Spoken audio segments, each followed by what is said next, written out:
कलयामि कलिध्वंसम् कविं लोकदिवाकरम् यस्य गोभिप्रकाशाभिराविद्यं निहतं तमः वाळि परकालन् वाळि कलिकन्नी वाळि कुरयलूर् वाळ्वेन्दन् वाழியரோ மாயோனை வாழ்வலியால் மந்திரங்கொள் மங்கையர்கோன் தூயோன் சுடர் மானவேல் நெஞ்சுக்கிருள் கடிதீபம் அடங்கா நெடும் பிறவி நஞ்சுக்கு நல்லவமுதம் தமிழ நன்னூல் துறைகள் அஞ்சுக்கிலக்கியம் ஆரணசாரம் பரசமய பஞ்சு கனலின் பொறி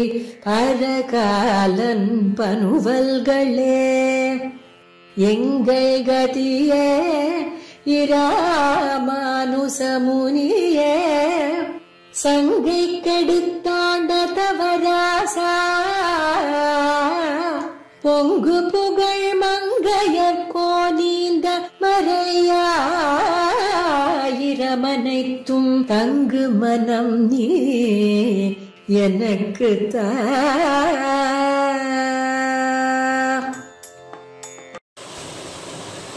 श्रीशैलेशदयापात्रं दीभक्त्यादिगुणार्णवं यतीन्द्रप्रवणं वन्दे रम्यजामातरं मुनिं लक्ष्मीनाथसमारम्भां नाथयामुनमध्यमाम् अस्मदाचार्यपर्यन्तां वन्दे गुरुपरम्पराम्। हे गोपालक हे कृपाजलनिधे हे सिन्धुकन्यापते हे कंसान्दक हे गजेन्द्रकरुणापारीण हे माधवा हे रामानुजा हे जगत्त्रयगुरो हे पुण्डरीकाक्षमां हे गोपीजननाथा पालय परं जानामि न त्वां विना। कलयामि कलिध्वंसं कविं लोकदिवाकरं यस्य गोभिप्रकाशाभिः आविद्यं निहतं तमः வாழி பரகாலன் வாழி கலிகன்னி வாழி குறையலூர் வாழ்வேந்தர் வாழியரோ மாயோனை வாழ்வலியால் மந்திரங்கொள் மங்கையர்கோன் தூயோன் சுடர்வானவேல் நெஞ்சுக்கிருள் கடிதீபம் அடங்கா நெடும் பிறவி நஞ்சுக்கு நல்லவமுதம் தமிழ நன்னூல் துறைகளஞ்சு கிழக்கிய மாரணசாரம் பரசமய பஞ்சு கனலின் பொறி பரகாலன் பனுவல்களே எங்கள் கதியே ராமானுசமுனியே சங்கை கெடுத்தாண்ட தவராசா பொங்கு புகழ் மங்கையர்கோ நீந்த மறையாயிரமனைத்தும் தங்குமனம் நீ எனக்குத்தா. அபகத மதமானைஹி அந்திமோபாயனிஷ்டைஹி அதிகத பரமார்த்தைஹி அர்த்தகாமானபேக்ஷைஹி निखिल जन सुहृद्भिः निर्जित क्रोधलोभैः वरवर मुनिभृत्यैः अस्तु मे नित्ययोगः। श्रीमते रामानुजाय नमः। श्रीमत् वरवर मुनये नमः। श्रीमत् परमहंस परिव्राजकाचार्यराय उभय वेदांत प्रवर्तकाचार्यराय शमदमादि गुणगण परिपूर्णराय எழுந்தருளிருக்கக்கூடிய திருநாராயணபுரம் ஸ்ரீ இதிராஜ நாராயண ராமானுஜ ஜீயர் சுவாமிகளுடைய தேனே மலரும் திருவடிகளுக்கு பல்லாண்டு காப்பு சாத்தி அந்த சுவாமியினுடைய நியமனத்தாலே எம்ஓபி சாரிட்டிஸ் அவர்களுடைய ஆதரவாலயம் நடக்கக்கூடிய இந்த பிரபந்ததாரா என்று சொல்லும்படியான இந்த விஷயத்திலே இந்த 28ஆம் தேதியாக இருக்கக்கூடிய இன்றைய நன்னாளிலே இது மிருகசீர்ஷ நட்சத்திரோடு சேர்ந்தது. இதன் விசேஷத்தை சொல்லுகிறேன். இந்த நன்னாளிலே பெரிய திருமொழியிலே 4ஆம் பத்திலே 7ஆம் பதிகம் கண்ணார் கடல் போல் திருமேனி கரியாய் என்று சொல்லும்படியான பதிகத்தை சுவாமி நியமனத்தாலே சாதித்தருள வேணும் என்று கேட்டதனாலே அடியேன் அந்த வாய்ப்பு பெற்ற பகுதா கிருதஜ்ஞதா புரஸ்சரமாக அவற்றை விண்ணப்பம் செய்ய விழைகிறேன். பிழை இருந்தால் பொறுத்தருள வேணும். இது ஆச்சரியமான பதிகம். திருவள்ளக்குளம் அப்படிங்கிற பதிகத்தினுடைய ஒரு விசேஷனம். நான் மிருகசீரிஷத்தை பற்றி இன்றைய நாள் மிருகசீரிஷம் இந்த நட்சத்திரம் இன்றைக்கு அதுக்கான விஷயத்தை சொல்கிறேன்னு சொல்லியிருந்தேன். அதாவது மிருகசீரிஷம் அப்படின்னா சம்ஸ்கிருதத்தில் மார்கசீரிஷம் அப்படின்னு பெயர். ஆண்டாள் ஆரம்பமே மார்கழி மாதத்தை சொல்லி ஆரம்பிக்கிறாள். மார்கழி திங்கள் என்று நோன்பு நோக்கக்கூடிய விஷயத்திலே மார்கழிங்கிறது சம்ஸ்கிருதத்திலே அப்பேற்பட்ட மார்கசீரிஷமான மாசம். மாசானாம் மார்கசீரிஷோகம் ருதூனாம் குசுமாகரஹா என்று பகவான் சொன்ன பிரகாரம் மாதங்களுக்குள்ளே மார்கழி மாதமாக இருக்கிறேன் அப்படின்னு சொன்னதுனாலே மார்கசீரிஷம் அப்படிங்கிறது மிருகசீரிஷ நட்சத்திரத்தோடு சேர்ந்தது அப்படிங்கிற அர்த்தம் மட்டும் இல்லாமல் சுவாபதேசமாக பார்க்கும்பொழுது மார்க்கம்னா பாதை அல்லது உபாயம்னு எடுத்துக்கலாம். சீரிஷம்னா தலையான உபாயம், தலையான பாதை, ஆச்சாரியாபிமானம் அப்படிங்கிறதாக நமக்கு இருக்கு. அதனால அந்த உபாயத்தை முன்னிட்டு தான் ஆண்டாள் முதல் ஒரு வார்த்தையினாலேயே அந்த சொல்லினாலேயே ஆச்சாரியாபிமானத்தை காட்டித்தான் ஆரம்பித்திருக்கிறாள் நோன்பு நோக்கக்கூடிய திருப்பாவை விஷயங்களை. அதனாலே நம்முடைய சம்பிரதாயத்திலே மிருகசீரிஷம் நட்சத்திரம் பெருமை வாய்ந்தது என்று சொல்லலாம்படியாக இருக்கு. அப்படியாப்பட்ட இந்த நன்னாளிலே இந்த திருவள்ளக்குளம் பாசுரம் சாதிக்கும்படியாக சொல்லும்படியாக நியமித்த சுவாமிக்கு அடியேன் தலையல்லால் கைமாறிலேனே என்று சொல்லும்படியாக அமைந்திருக்க பெற்றிருக்கிறது.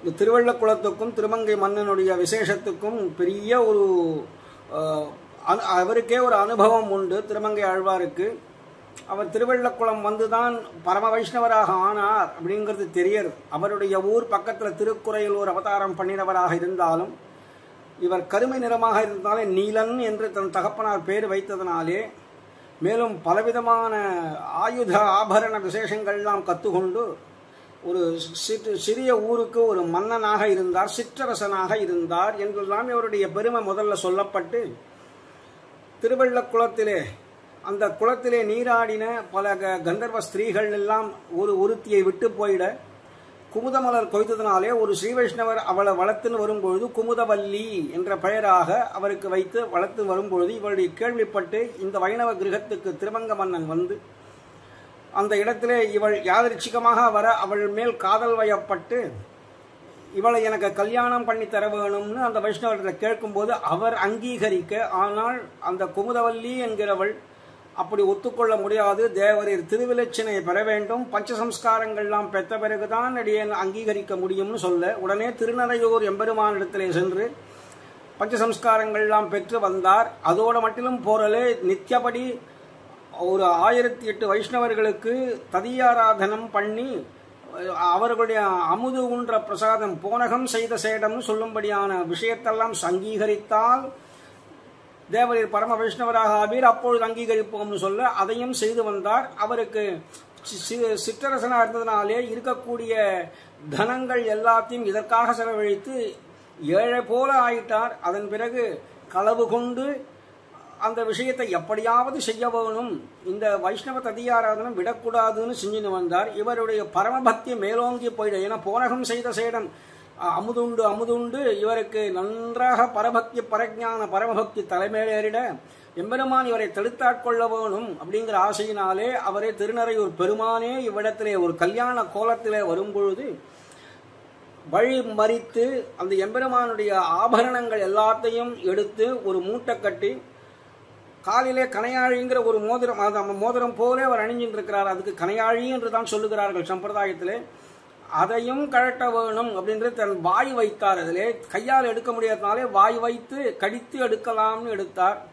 எம்பெருமானுடைய திருவடியிலே வாய்ப்பட்டது. எம்பெருமானுடைய தேனே மலரும் திருப்பாதம் அப்படிங்கிறதுனாலே இவருக்கு மயர்வர மல்நலம் அருளப்பெற்றார் என்றெல்லாம் அவர் பற்றின சொல்லும் பொழுது உடனே என்ன மந்திரம் செய்திருக்கிறாய், இதை ஏன் எடுக்க முடியும், இந்த மூட்டையை கட்டினார் இல்லையா, அது எடுக்க முடியாது போக ஏன் என்று கேட்க, என்ன மந்திரம் போட்டாய்ன்னு சொல்லுமே, வா என்று எம்பெருமான் இவரை அழைத்து ஆச்சரியமாக எம்பெருமான் இவருக்கு திருமந்திர உபதேசம் பண்றார். என்ன மந்திரம்னு கேட்டதுக்கு திருமந்திர உபதேசம் பண்றார். அதாவது பதரிகாசிரமத்திலே தானே எம்பெருமானே நரநாராயணனாக ஆகி அந்த இடத்திலே தனக்கே தனக்கு உபதேசம் பண்ணும்படியா தானே நரன் தானே நாராயணன் இருக்கும் பொழுது சிஷ்யனாயிருக்கும் இருப்பு நாட்டார் அறியாமையாலே அத்தை அறிவிக்கைக்காக முமுட்சுப்படியில சாதிச்ச பிரகாரம் அவர் சிஷ்யனாயிருக்கும் இருப்பை காட்டுவதற்காக வேண்டி நரன் என்பதையாக காட்டி பதரிகாசிரமத்திலே இவரே ஆச்சாரியனாக இருந்து தானே ஒரு சிஷ்யனாக ஆகி சிஷ்ட பெருமைகள்லாம் காட்டி என்ன செய்ய வேணும்னு செஞ்சார். இருந்தாலும் அந்த ஒரு அவருக்கு ஏதோ மனசிலே ஒரு வாட்டம் இருந்திருக்கும் பொழுது தனக்குத்தானே உபதேசமா என்று அந்த குறைகள்லாம் தீர இப்பொழுது திருமங்கை மன்னனுக்கு ஆச்சரியமாக திருமந்திர உபதேசங்கள் பண்ண அதிலே அப்படி ஒரு ஆனந்தானுபவம் பெற்று கண்களாலே ஜலம் பெருக்கி வாடினேன் வாடி வருந்தினேன் மனத்தால் பெருந்துயர் இடும்பையில் பிறந்து என்று சொல்லும்படியாக ஒரு கால் சொல்லாமல் 9 கால் நாராயண நாமத்தினுடைய பெருமை. ஏன்னா வாசுதேவ விஷ்ணு நாமங்கள்லாம் இருந்தாலும் கூட அதெல்லாம் அப்பூர்த்தி பெற்றது. இந்த நாராயண நாமத்தில்தான் சர்வதா இப்ப ஏற்பட்ட சர்வ வியாப்தித்வம் அப்படிங்கிறது உடையது. அப்படிங்கிறதுனாலே அது பகுவிரீகி சமாசமாகவும் தத்புருஷ சமாசமாகவும் இலக்கண ரீதியா பார்க்கும் பொழுது நாராஹா அயனம் நாராயணஹா நாராணாம் அயனம் நாராயணஹா என்று 2 விற்பத்தியினாலே நாராயணனுடைய திருநாமம் சர்வ வியாப்தித்துவத்தை காட்டி கொடுப்பதனாலே நாராயணாவென்னும் நாமம் அப்படிங்கிறது ரொம்ப ஆச்சரியமா தெரிவிச்சுன்னு வந்தார். அதுக்கப்புறம் அவன் எழுந்தருக்கக்கூடிய திவதேசங்களை ஒவ்வொரு இடமாக பார்த்துட்டே வரும் பொழுது அவர் அத்தனைக்கும் வடக்கு நாட்டிலேருந்து ஆரம்பித்து அப்படியே ஒவ்வொரு திவதேசமாக வந்து வந்து வந்து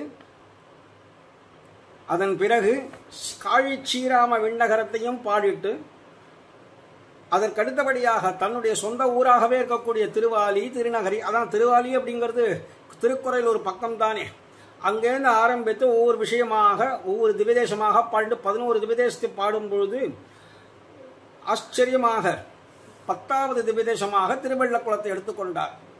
11வது திருப்பாத்தன் பள்ளி பாடுவாளே என்ற இதனுடைய அடுத்த பதிகம். அதனால் 4ஆம் பத்திலே 7ஆம் பதிகத்திலே அந்த திருவள்ளக்குளம் அப்படிங்கிற திவதேசத்தை அனுபவிக்கிறார் அந்த எம்பெருமானை. திருவள்ளக்குளத்துள் அண்ணா அப்படின்னு சொன்னதுனாலே இப்ப நமக்கு தெரிஞ்சுக்க வேண்டிய விஷயம் என்ன அப்படின்னு கேட்டா, அந்த திருவள்ளக்குளம் அப்படிங்கிற பெயரையே எம்பெருமானுக்காக சூட்டினார். திருவள்ளக்குளத்துள் அண்ணா அப்படின்னு திவதேசம் பெயரும் திருவள்ளக்குளம், எம்பெருமான் பெயரும் திருவள்ளக்குளத்தான் என்று சொல்லும்படியாக திருமங்கை மன்னனாலே ஆச்சரியமாக நாமம் சூட்டப்பட்டதாக இருக்கு. இப்பேற்பட்ட திவதேசத்திலே அவர் ஒவ்வொரு பதிகத்தாலையும் திருவள்ளக்குளத்துள் அண்ணா அடியேன் இடரை களையாயே, வேறு சில பாடங்களாலே அண்ணா வடியேன் இடரை களையாயே, எந்தாய் அடியேன் இடரை களையாயே, நின்றாய் நெடியாய் அடியேன் இடர் நீக்கே, ஆனாய் அடியேனு கருள் புரிவாயே என்றெல்லாம் ஒவ்வொரு பாட்டினாலையும் ரொம்ப ஆச்சரியமாக எம்பெருமானுக்கு ஒரு பிரார்த்தனை பண்றார். இவருக்கு ஏதோ இடர் இருப்பதாகவும் அதை களைய வேணும் என்று. ஏன்னா திருமங்கை மன்னனா இருந்ததுனாலே இவரும் ஒரு நித்திய சம்சாரியாகத்தானே இருக்க வேணும். எப்பொழுது சுவாமி நம்மாழ்வாரையே ஆச்சாரிய ஹிருதயத்தின் மூலமாக இவர் அனந்தன் மேல் புண்ணியங்கள் பலித்தவரோ என்று சங்கிப்பர்கள் என்று சொல்லும்படியான அந்த ஒரு, அதாவது அத்ரி ஜபதக்னி பங்கிரத வசுநந்த சூனுவானவனுடைய யுகவர்ணாக்கிரமாத அவதாரமோ என்று அந்த ஆச்சாரிய ஹிருதய சூர்ணிகையில கடைசியில அனந்தன் மேல் புண்ணியங்கள் பலித்தவரோ என்று சங்கிப்பர்கள் அப்படின்னு சொல்லும் பொழுது அதுக்கு மணவாள மாமுனிகளுடைய வியாக்கியானமும் அத்தியாச்சரியமாக நமக்கு காண கிடைக்கிறது. அதாவது அந்த எம்பெருமான் எப்படியெல்லாம் பரமானுகிரகம் செய்கிறான் அப்படிங்கிறதே அங்க பதே பதே காட்டிட்டு வரார் அவர். அது நமக்கு அந்த இடத்துல எம்பெருமான் நம்மாழ்வார் நஞ்சீயன் நம்பிள்ளை என்பர் அவரவர் தம் ஏற்றத்தால் என்றெல்லாம் சொல்லும் பொழுது அந்த நம்மாழ்வாருடைய பெருமையும் காட்டிட்டு வந்துட்டார் ஆச்சாரிய ஹிருதயத்துல. ஆச்சாரிய ஹிருதயம்ங்கிறது நம்மாழ்வாருடைய ஹிருதயம்தான். அதனால அவரை வந்து அனந்தன் மேல் புண்ணியங்கள் பலித்தவர் என்று சொல்லும் பொழுது அதுக்கு வியாக்கியானத்தில் மணவாள மாமுனிகள் அவரை நித்திய சம்சாரி என்று எடுத்திருக்கிறார். மாறன் பணித்த தமிழ் மறைக்கு மங்கையர்கோன் ஆரங்கம் கூறினவராச்சே திருமங்கை மன்னன், அவரும் நித்திய சம்சாரியாகத்தானே இருக்க வேணும் என்பதனாலே ஆழ்வார்களுக்குள்ளே சிரேஷ்டமான ஆண்டாள் நித்யசூரி நீலாதேவி, ஆச்சாரியர்களுக்குள்ளே சாட்சாத் பகவத் ராமானுஜர் உடையவர், அவர் நித்யசூரி ஆதிசேஷன். அதனாலே அந்த 2 பேரை தவிர்த்து மற்ற எல்லாருமே நித்திய சம்சாரிகளா இருப்பதனாலே திருமங்கை மன்னன் நித்திய சம்சாரியாக இருந்ததனாலே அவருக்கு எவ்வளவோ இடர் இருந்திருக்கும் போல இருக்கு. ஆனா அவர்களுக்கெல்லாம் மயர்வர மதிநலம் அருள பெற்ற பிறகு மதி நலம் அப்படின்னா மதின ஞானம், நலம் என்று சொன்னால் பக்தி, இது ரெண்டுமே அவர்களுக்கு ஞானத்தோடு கூடிய பக்தி சேர்ந்து இருப்பதனாலே இவர்கள்லாம் ஆழ்வார்களாக மட்டிலும் இல்லாமல் தோழி பாசுரமாகவோ அல்லது தாய்ப்பாசுரமாகவோ தன் தலைமையில் இருந்து தலைமகள் பாசுரமாகவோ சொல்ல விஷயங்கள் எல்லாமே அப்படி ஒரு பரமபக்தி மேலே ஓங்கி இருப்பதனாலே எம்பெருமானிடத்திலே அனுபவிக்கிறார்கள். அதில் திருவள்ளக்குளம் அவருக்கு தான் குமுதவல்லி நாச்சியாரை கைப்பிடித்த திவ்ய தேசமாக இருப்பதனாலே பெருமை வாய்ந்தது. மேலும் இந்த பதிகத்திலே ஒரு விசேஷம் காட்டப்படுகிறது. இவரை அண்ணான்னு சொன்னதுனால திருமலை அப்பன் இருக்கிறாரே அவருக்கும் இவர் அண்ணா என்பதாக சொல்லி சம்பிரதாயத்திலே ஒரு நாள் திருமலை அப்பனிடத்திலே ஏதாவது பிரார்த்தனை என்று ஒருவர் பண்ணிக்கொண்டால் அங்கு செல்ல முடியாமல் போகும் பட்சத்திலே இந்த திவ்யதேசத்திலே வந்து இந்த இடத்திலே அந்த பிரார்த்தனையை செலுத்தலாம் என்று பிரார்த்திக்க கூடியவர்களுக்கும் சொல்லப்பட்டிருக்கு. அதனால நம்ம சம்பிரதாயத்திலே ந பிரார்த்தனை விஷயாமதிஹி என்று சொல்லும்படியாக நமக்கு பிரார்த்தனைங்கிறதே கிடையாது. இட்டது இட்ட வழக்காக மார்ஜார கிஷோரன் நியாயத்தாலே அந்த பூனைக்குட்டிங்கிறது எப்படி இட்டது இட்டபடி இருக்குமோ, பெரிய பூனை தான் கவிண்டு போகுமோ, அது போலத்தான் நம் எம்பெருமான் கை நீட்டி ஞான கைதா என்று அவன் அங்கீகாரம் பண்ணி ஸ்வீகாரம் பண்ண வேணுமே ஒழிய அந்த எம்பெருமானை உணர்வினுள்ளே இருத்தினேன் அதுவும் அவனது இன்னருளேன்னு சுவாமி நம்மாழ்வார் 8ஆம் பதிகத்திலே சாதிச்சாரே. அதன்படி இந்த இடத்துல எம்பெருமானை பிரார்த்திக்கிறது அப்படிங்கிற விஷயம் எல்லாம் கூட எம்பெருமானிடத்திலே, அதாவது எப்படி எந்த செஞ்சால் எம்பெருமான் திருவடி உடனே செய்யலாம் அடையலாம் என்று பார்க்கிறார்கள். ஆண்டாள் அப்படித்தானே பார்த்துன்னு வந்தாள். ஆண்டாள் இல்லைன்னா காமன் பண்டிகை சொல்ல வேண்டிய அவசியம் இல்லை. உன்னையும் உம்பியையும் தொழுதேன் என்று சொல்லும்படி நேர தொழுவது அவர்களுக்கு உத்தேசம் இல்லை. மானிடவர்க்கென்று பேச்சுப்படில் வாழகில்லேன் கண்டாய் மன்மதனேன்னு சொன்னவள் தானே அவள். அதனாலே எம்பெருமானை எத்த செஞ்சா அடையலாம். இப்போ ஆய்ச்சியர்கள்லாம் கூட காத்தியாயனி தேவியினுடைய விரதம் அனுஷ்டிச்சார்கள்னு காட்டுறது பாகவதம். காத்தியாயனி மகாமாயே மகாயோகின் யதீஸ்வரி நந்தகோப சுதம் தேவி பதிம்மே குருதே நமஹா என்றெல்லாம் சொல்லும்படியாக அவனை அடைய வேணுங்கிற பாரிப்பினால காத்தியாயனி தேவி அப்படிங்கிறவளை ஒருத்தி அழைக்கிறார்களே தவிர அவர்களுக்கு உத்தேசியம் கண்ணபிரான் தான். அதுபோல நம்முடைய ஆழ்வார்களுக்கும் எல்லாம் கண்ணபிரான் தவிர வேற கிடையாதுன்னாலும் ஆண்டாள் சொன்ன பிரகாரம் இந்த இடத்திலே சில சந்தர்ப்ப வசேன எந்த செஞ்சால் எம்பெருமானை உடனே அடையலாம்ங்கிற ஆர்த்தி விசேஷ காரணமாக எம்பெருமானே உன் திருவடியிலே சீக்கிரம் சேர்த்துக்கொள், இந்த பிரார்த்தனை நியாயம்தானே. இந்த பிரார்த்தனையை கேட்டுட்டு அதுவும் ஒழிவில் காலமெல்லாம் உடனாய் மன்னி வழுவியிலா அடிமை செய்ய வேணும் நாம் என்று சொல்லும்படியாக அந்த அடிமை செய்வதற்காக அடிமையை இறப்பதற்காக இவர்கள் இப்படி செய்கிறார்கள். அதாவது பிரார்த்தனைங்கிறது ஒன்று உண்டு. எம்பெருமானம் அதை அங்கீகாரம் பண்றான். அது ரொம்ப நாள் பசியனா இருந்தான்னா ஒரு குழந்தை, அந்த குழந்தை திடீர்னு 5 நாள் கழிச்சு பசிக்கிறதேன்னு தாய்கிட்ட கேட்டா அவள் எப்படி அச்சோ குழந்தையே சந்தோஷம் பசிக்கிறதுன்னு கேட்டேடாப்பான்னு எவ்வளவு திருவுள்ள முகப்பளோ தாயார். அது போல நம் பாசுரம் கேட்டவாறே திருவுள்ளம் உகக்கும் என்று சொல்லிட்டார். அதாவது பாசுரம்ங்கிறது கைங்கரிய வர பிராப்தியை பெற்றுக்கிறதுங்கிற அந்த சமயத்திலே அந்த பிரார்த்தனை இலக்குவன் அப்படித்தானே புறப்பட்டு போயிருக்கிறார். அகம் சர்வம் கரிஷ்யாமி ஜாகிரதா ஸ்வபதஷ்டதே என்று போன உபன்யாசத்தில் கூட சொன்னதாக எனக்கு ஞாபகம். அதனால அந்த வரன் அந்த கைங்கரிய வர பிராப்தியை பெற்றுக்கிறதுக்காகவாவது அந்த பிரார்த்தனைங்கிறது உண்டுங்கிறதுனாலே இந்த இடத்துல எப்போ இடர் களையப்படுகிறதோ அப்பொழுதுதானே எம்பெருமான்கிட்ட போகும். களைவாய் துன்பம் களையாதொழிவாய் களைகள் மற்றிலேன் என்று சொல்லும்படியாக இந்த இடத்துல இதை தவிர வேற கதி கிடையாது. எம்பெருமானே நீ ஒருவன் தான் எங்களை காப்பாற்ற வேண்டியவன். அப்போ உபாய விரோதி கழுகையாவது களைவாய் துன்பம் களையாதொழிவாய் களைகன் மற்றிலேன் என்று கை என்று சொல்லும்படியாக இந்த இடத்துல அந்த துன்பங்களை களைவதற்காக எம்பெருமான இடத்திலே ஒரு பிரார்த்தனை போல அமைகிறது. இந்த திருவள்ளக்குள பாசுரங்களை அனுபவிச்சென்று அதனுடைய தாற்பயங்கள் அர்த்தங்கள் யதாசக்தி யதாதீதம் யதாமதிகி அடியேன் சொல்ல விழைகிறேன். இவற்றிலே குற்றம் இருந்தால் மகான்கள் பொறுத்தருள வேணுமாய் பிரார்த்தித்துக் கொள்ளுகிறேன்.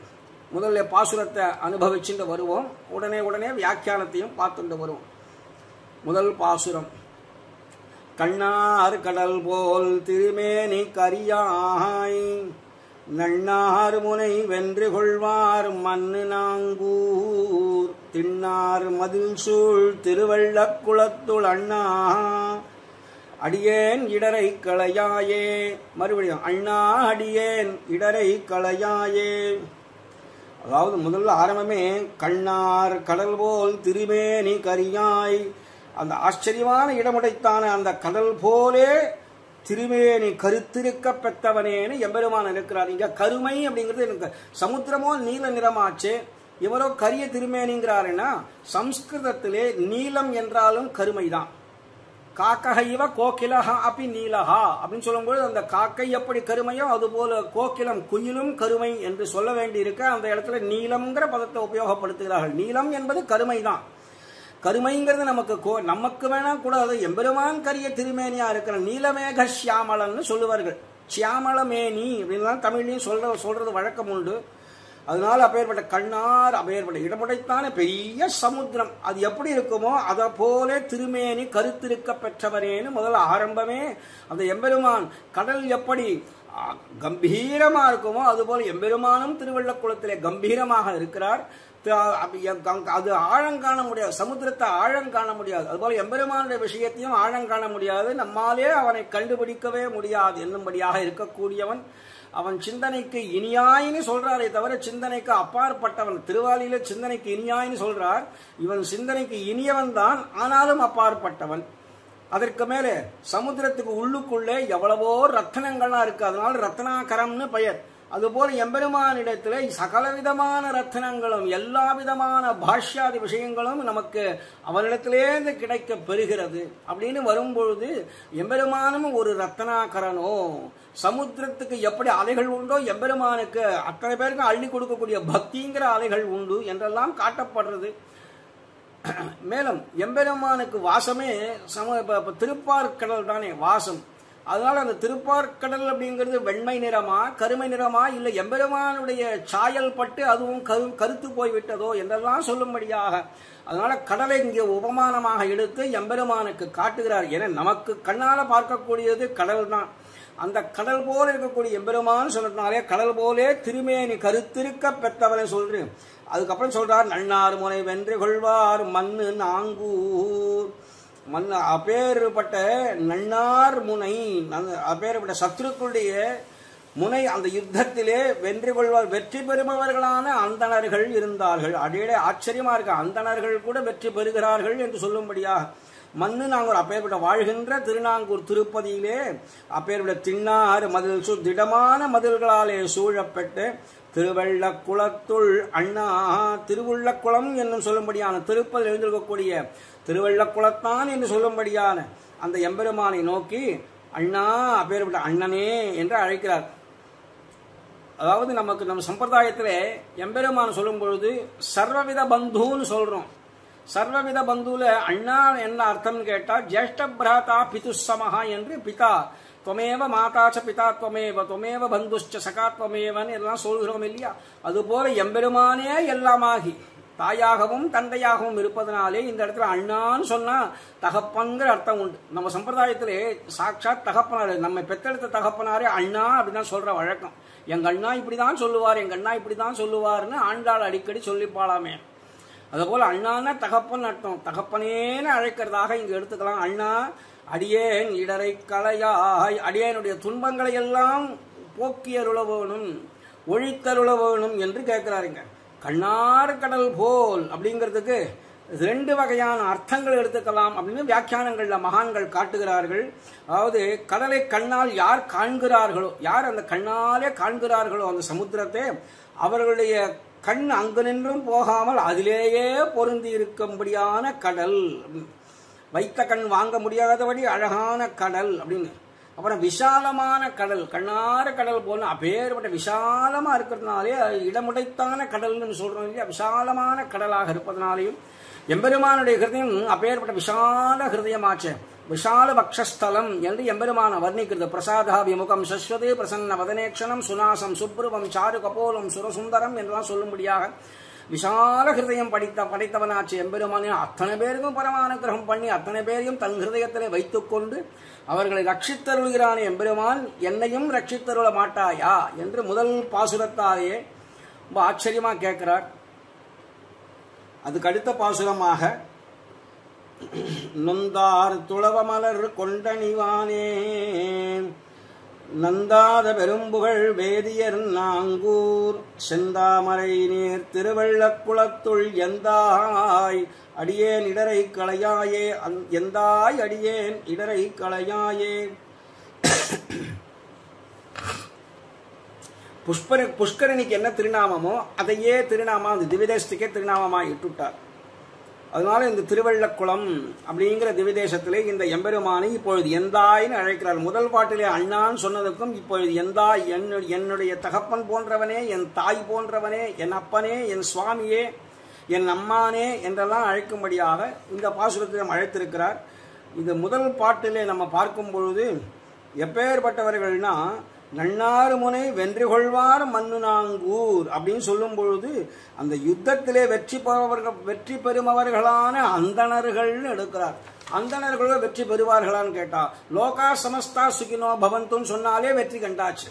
ஏன்னா சமஸ்த லோகங்களும் சுகமா இருக்கணும்னா அசுர பிராயர்கள்லாம் அழிக்க வேணும் அப்படிங்கிறது ஹிருதயாந்தர்கதமான அர்த்தமாக இருப்பதனாலே அதை எம்பெருமான் அறிந்து கொண்டு விநாசாயச்ச துஷ்கிருதாம் என்பதனாலே அப்பேற்பட்ட விநாசம் துஷ்கிருதர்கள் செய்பவர்கள் எவர்களோ அவர்களுடைய விஷயங்களை அடியோடைய போக்கி அவர்களை எம்பெருமான் தூக்கி எறிபவன், அவர்களை எல்லாம் நிரசனம் பண்ணக்கூடிய எம்பெருமானா இருப்பதனாலே அந்த அந்தணர்கள் அப்பேற்பட்டவர்கள் மகாத்மாக்கள், அவர்கள் விரோதி நிரசனம் பண்ணக்கூடியவர்கள் என்று ஆழ்வார் திருவுள்ளம் பற்றுகிறார். அங்க இருக்கக்கூடியவர்கள் அப்படி இருப்பார்கள் என்று தெரிவிக்கிறார் ஆழ்வார். இப்ப இரண்டாவது பாட்டிலையும் ரொம்ப ஆச்சரியமா தெரிவிக்கிறார்.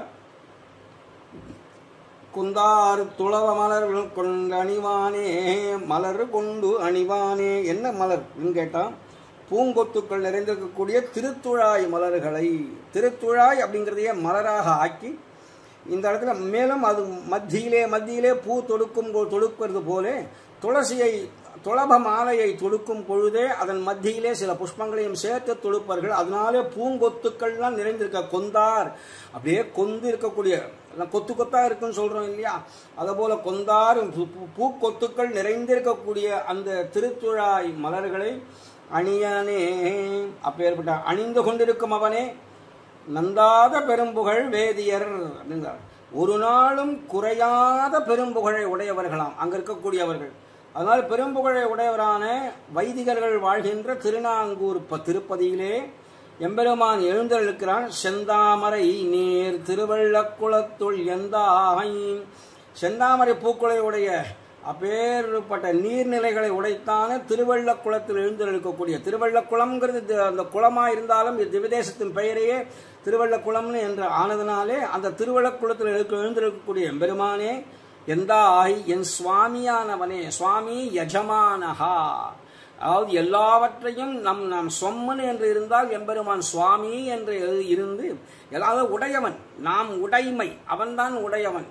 அதனால இந்த உடைமையை ஆட்கொள்பவன் அந்த சுவாமியாக இருப்பதனாலே எந்தாயின்னு அழைக்கிறார். இந்த சம்பிரதாயார்த்தமாக பார்க்கும் பொழுது இப்ப சந்தனம் குசுமம், அதை அடுத்தபடியாக நிலா தென்றல் என்றெல்லாம், நிலா தென்றல் சந்தனம் குசுமம் இதெல்லாம் அதெல்லாம் உடைமைகள். அதை அனுபவிப்பவன் உடையவன். யாரு இப்ப அடியேன் சந்தனத்தை பூசிக்கிறேன்னு சொன்னா சந்தனம் உடையமே அடியேன் அனுபவிக்கிறேன், ஆனந்த அனுபவம். அந்த சந்தனம் பூசிக்கொண்டதுனாலே ஒரு ஆனந்த அனுபவம் உண்டாகிறது இல்லையா, அந்த சந்தன வாசனையின் காரணமாக அது இருக்கிறதுங்கிற ஒரு பெருமையினாலே. அதுபோல எம்பெருமான் நம்மை உடையவனாக இருப்பதனாலே நாம் உடைமைகளாக இருக்கணும். நமக்கு சைத்தன்யம் இருக்கு, அது மற்ற பொருள்களுக்கெல்லாம் சைத்தன்யம் கிடையாது. அதுகளுக்கு சந்தனத்துக்கு சந்தனம் என்று தெரியாது, புஷ்பத்துக்கு தான் புஷ்பம் என்று தெரியாது. இருந்தாலும் அந்த உதாரணங்களை காட்டினதுக்கு காரணம் அது எப்படி புஷ்பமும் சந்தனமும் அப்படி இட்ட வழக்கா வெறுமை இருக்குமோ அதுபோல நாம் இருக்க வேண்டிய சைத்தன்யம் இருந்தாலும் அதை மறந்து நாம் இருக்க வேண்டிய சைத்தன்யம்ங்கிறது உண்டு. அனுபவிக்கும் பொழுது ஆனந்த அனுபவம் இருக்கும். அந்த மருந்தே நங்கள் போக மகிழ்ச்சிக்குன்னு ஆழ்வார் தெரிவிச்சாரு. அதன்படி நம்முடைய போக மகிழ்ச்சி எல்லாம் கூட எம்பெருமான் திருவடியில போட்டுட வேண்டியது. அவனை மற்றினங்காமங்கள் மாற்றி என்று சொல்ற பிரகாரம் நமக்கு பிராபிய விரோதின்னு ஒன்று இருக்குமானால் இப்படித்தான் மற்றினங்கள் காமங்கள் மாற்று என்றுதான் நம்ம கேட்க வேண்டியிருக்கு எம்பெருமானிடத்திலே. அப்ப எம்பெருமான் எப்படி இருக்கிறான்னு கேட்டா நாம் சொம்மனு இருக்க வேண்டியது பகவான் சுவாமியாக ஆகி நம்ம பாரதந்திரியத்தை பாராட்டி கொண்டு எதிர்விழி கொடுத்து கொண்டு நம்ம வைகுண்டானுபவம் பண்ணும் சந்தர்ப்பத்திலே நமக்கு எதிர்வழி கொடுக்கும்படியான பாரதந்திரியத்தை எம்பெருமான் தந்தருள்வன் அல்லது நமக்கு ஆச்சாரியன் தந்தருள்வன்ங்கிறதுனாலே எம்பெருமான் ஒருவனே சுவாமி. நமக்கெல்லாம் ஆச்சாரிய ஸ்தானத்திலே பரம ஆச்சாரிய பிரகாசித வஸ்துவாக இருக்கக்கூடிய சுவாமி ராமானுஜர் நம் சுவாமி, நமக்கெல்லாம் சுவாமி. ஆச்சாரியனுடைய பரம்பரையிலே ராமானுஜர் சுவாமி. ஆழ்வார்களுக்கும் பொதுவாக எல்லாருக்கும் மூல கூடஸ்தர், பிரபன்னஜன கூடஸ்தர் சுவாமி நம்மாழ்வார். எல்லாரையும் கட்டி ஆளக்கூடியவன் எம்பெருமான் அப்படிங்கிறதுனாலே சுவாமின்னு அழைக்கிறார் எம்பெருமான். எந்தாய் அடியேன் இடரை களையாய், அடியேனுடைய துன்பங்களை எல்லாம் போக்கியருள வேணும். என்ன சுவாமி இது, இவருக்கு என்ன துன்பம் இருக்க போறது? அதான் ஆரம்பமே சொல்லிட்டோமே, நித்திய சம்சாரியா இருந்தால் ஏதாவது ஒரு துன்பம் இருக்கத்தான் வேணும். புண்ணியங்களோ பாபங்களோ இரண்டு வினைகள் அப்படிங்கிறது ஒன்று உண்டு. புண்ணியமும் இருக்கக்கூடாது பாபங்களும் இருக்கக்கூடாதுன்னு வரும்பொழுது அதை நாம் அதை தேக்கி வைத்து கொண்டோமேயானால் அது எம்பெருமான் சர்வ கர்ம பல தியாகம் என்று பல தியாகத்தை பண்ணாம இருக்கிற பட்சத்தில் என்ன ஆகும்னு கேட்டால் அது அத்தனையும் நாம் அனுபவிக்க வேண்டியதாக இருக்கும். பாபத்தினுடைய பலனை அனுபவிப்பதற்கு சரீரம் அல்லது பாபமே இல்லை என்று போனாலும் கூட புண்ணியத்தின் பலனை அனுபவிப்பதற்கான சரீரம் தேவைப்படும் இல்லையா?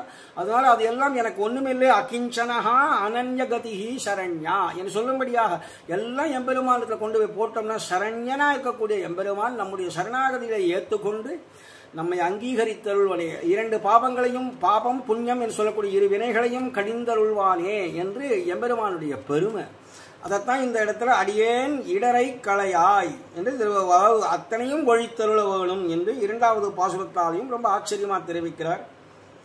மூன்றாவது பாசுரமாக குன்றால் குளிர்மாறி தடுத்துகந்தானே நன்றாய பெரும்புகழ் வேதியர் நாங்கூர் சென்றார் வணங்கும் திருவள்ளக்குளத்துள் நின்றாய் நெடியாய் அடியேன் இடர் நீக்கே.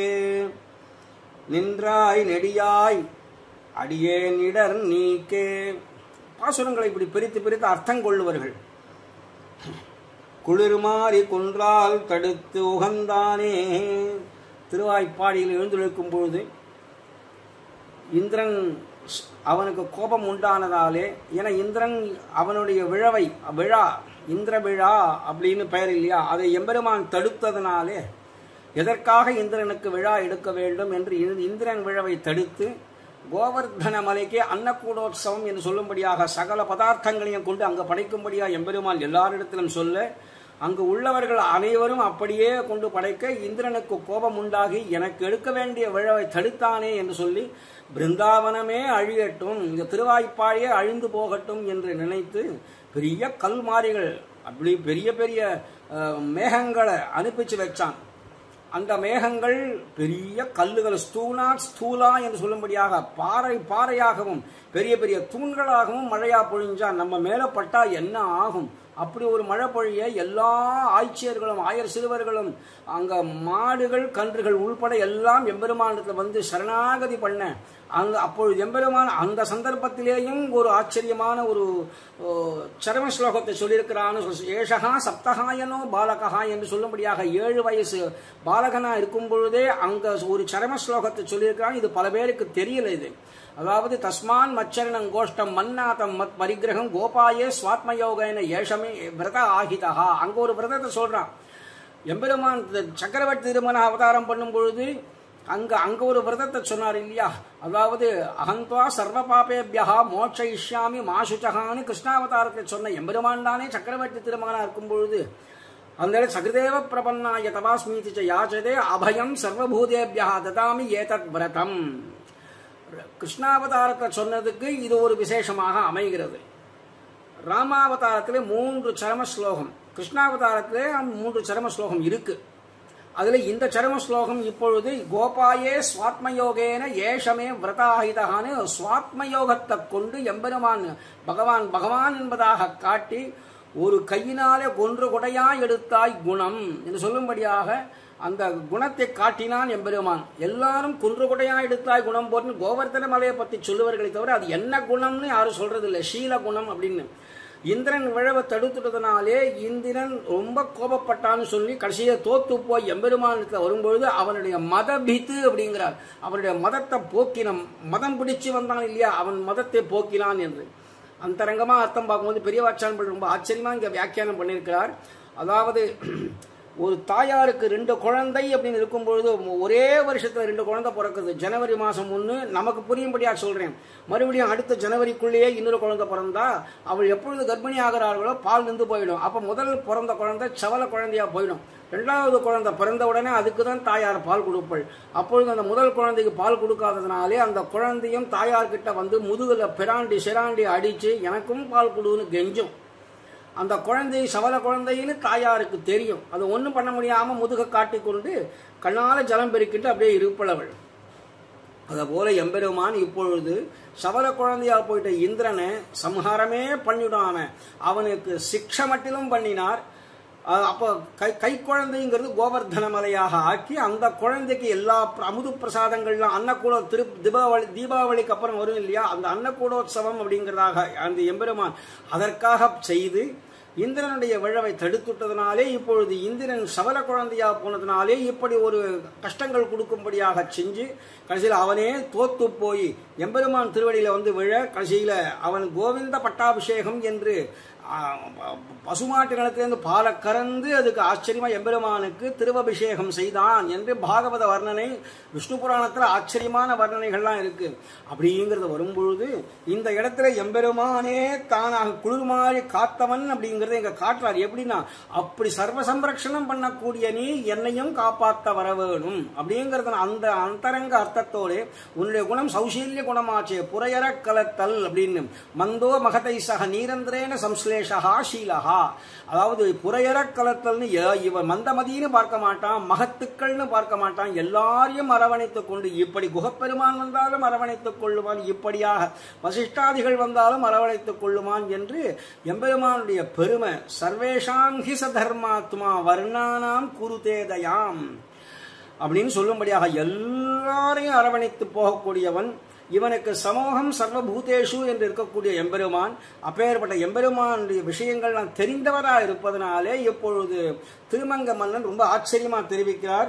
குளிருமாறி குன்றால் தடுத்து திருவாய்ப்பாடியை அப்பேற்பட்ட வவ்வலிட பண்ண வேண்டும், அப்படியே அழிந்தே போயிடணும் நினைச்ச அந்த இந்திரனுடைய மழையை குன்றால் தடுத்து கோவர்தன மலையினாலே தடை செய்து அப்பேற்பட்ட உகந்தானே திருவுள்ளம் மகிழ்ந்து என்ன இருந்தாலும் எல்லாரையும் ரட்சணம் பண்ணிட்டோங்கிற ஆசையினாலே திருவுள்ளம் மகிழ்ந்து போயிட்ட எம்பெருமான் நன்னாய பெரும்புகழ் வேதியர் விலட்சணமான மிக்க கீர்த்தியுடையதான வைதிகர்கள்லாம் வாழக்கூடிய திருநாங்கூர் திருப்பதியிலே திருவள்ளக்குளம் சென்றார் வணங்கும் நின்றாய் நெடியாய் அடியேன் இடர் நீக்குனர்.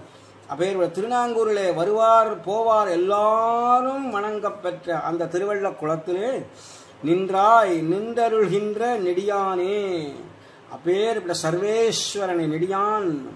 அதாவது வேதம் சொல்லும் பொழுது அணோரணியான் மகதோ மகியான், அணுவுக்கெல்லாம் அணுவாக இருக்கக்கூடியவன், மகத்துக்கெல்லாம் மகத்தா இருக்கக்கூடியவன். இந்த பதத்தினுடைய அந்தரங்கமான அர்த்தத்தை தெரிஞ்சிருந்தாலே தத்துவமசி ஸ்வேதகேதோ அப்படிங்கிற அர்த்தத்துக்கெல்லாம் அர்த்தம் புரிஞ்சிடும். தத்துவம் அசி அப்படின்னு ஸ்வேதகேதுவை பார்த்து உத்தாலக ஆருணி அவருடைய தகப்பனார் சொல்லும் பொழுதே அந்த எம்பெருமான் தொம் அசி அப்படின்னாக்கா நீ அவனுக்கு சரீரமாக இருக்கிறாய், உன் உள்ளே அணுவாக இருக்கக்கூடியவன் பிரபஞ்சத்திலே விபுவாக இருக்கிறான்னு அந்த எம்பெருமானுடைய சாமியத்தை சொல்லித்தே தவிர நாமே பரபிரம்மம்னு சொல்லலாங்க வேதம். அதே மாதிரி இந்த இடத்துல சர்வேஸ்வரனே அப்படின்னு சொன்னாலே நெடியாயின்னு சொன்னதுனாலே சகலவிதமான பரபிரம்ம நிர்தாரணம் பண்ணும் பொழுது சகலவிதமான காரணத்துவமும் நீதான் அப்படிங்கிறதான் சர்வேஸ்வரத்துக்கு அர்த்தங்கள் துவனிக்கும். அதாவது காரணம் அப்படிங்கும் பொழுது நிமித்த காரணம், உபாதான காரணம், சககாரி காரணம் என்றெல்லாம் சொல்லுவார்கள். அதை இப்பொழுது வர்ணிப்பதற்கான அவகாசம் இல்லை.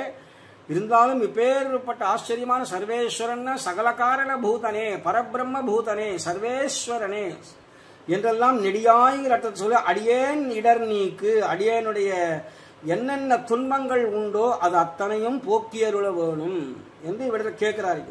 அதுக்கு இந்த என்னுடைய இடர்கள்லாம் எப்படி போக்குவாய் என்று கேட்டால், நீ எப்படி திருவாய்ப்பாடியிலே இருக்கும் பொழுது அந்த பெரிய மழையையே தடுத்து கோவர்தன மலையை உத்தாரணம் பண்ணி சகல சம்ரக்ஷணம் பண்ணினேயே, அதுல அடியேன் ஒருவன் வரமாட்டேனா, அடியேனை நோக்கியருள வேணும், என்னுடைய இருக்கக்கூடிய துன்பங்கள் எல்லாத்தையும் போக்கியருள வேணும்னு கேட்கிறார் இந்த பாட்டுனால.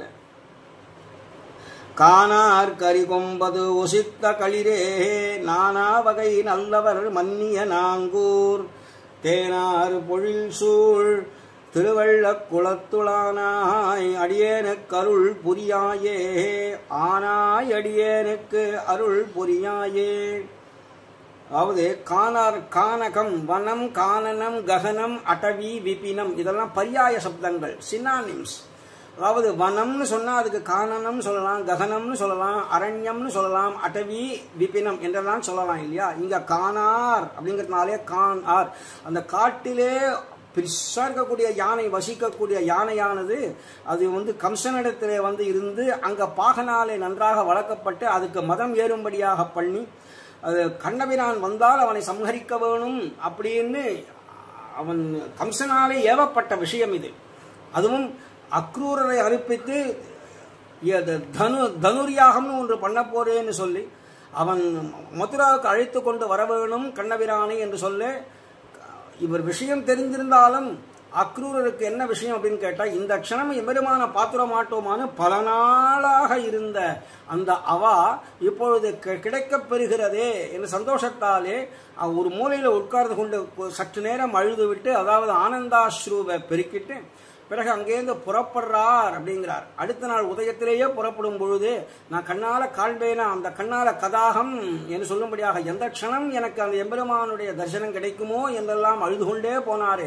எம்பெருமான் இடத்துல பேசுவானா என்றெல்லாம் போன அக்ரூரர் உண்மையான விஷயத்தை எடுத்து சொல்லி கண்ணபிரானையும் அவனுடைய மூத்த நம்பிபிரான் சாட்சாத்தாக பலதேவனையும் அழைத்து கொண்டு வருகிறார்.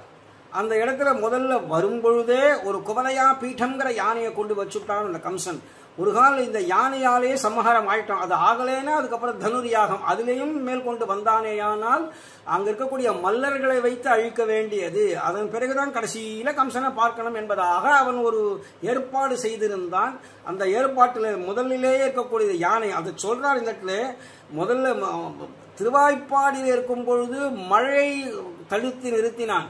கோவர்தன மலை எடுத்து உத்தாரணம் பண்ணி சர்வ சம்ரக்ஷணம் பண்ணினான்.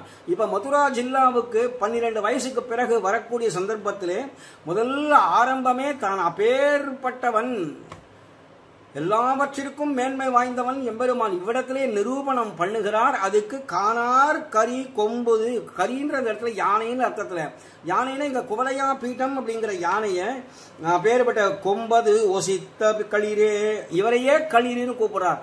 அது யானைன்னு சொல்லி இதை களிரின்னு குவலையா பீட்டம்ங்கிற யானையை அடக்குவதற்கு ஒரு யானை தான் வந்தாகணும் இங்க.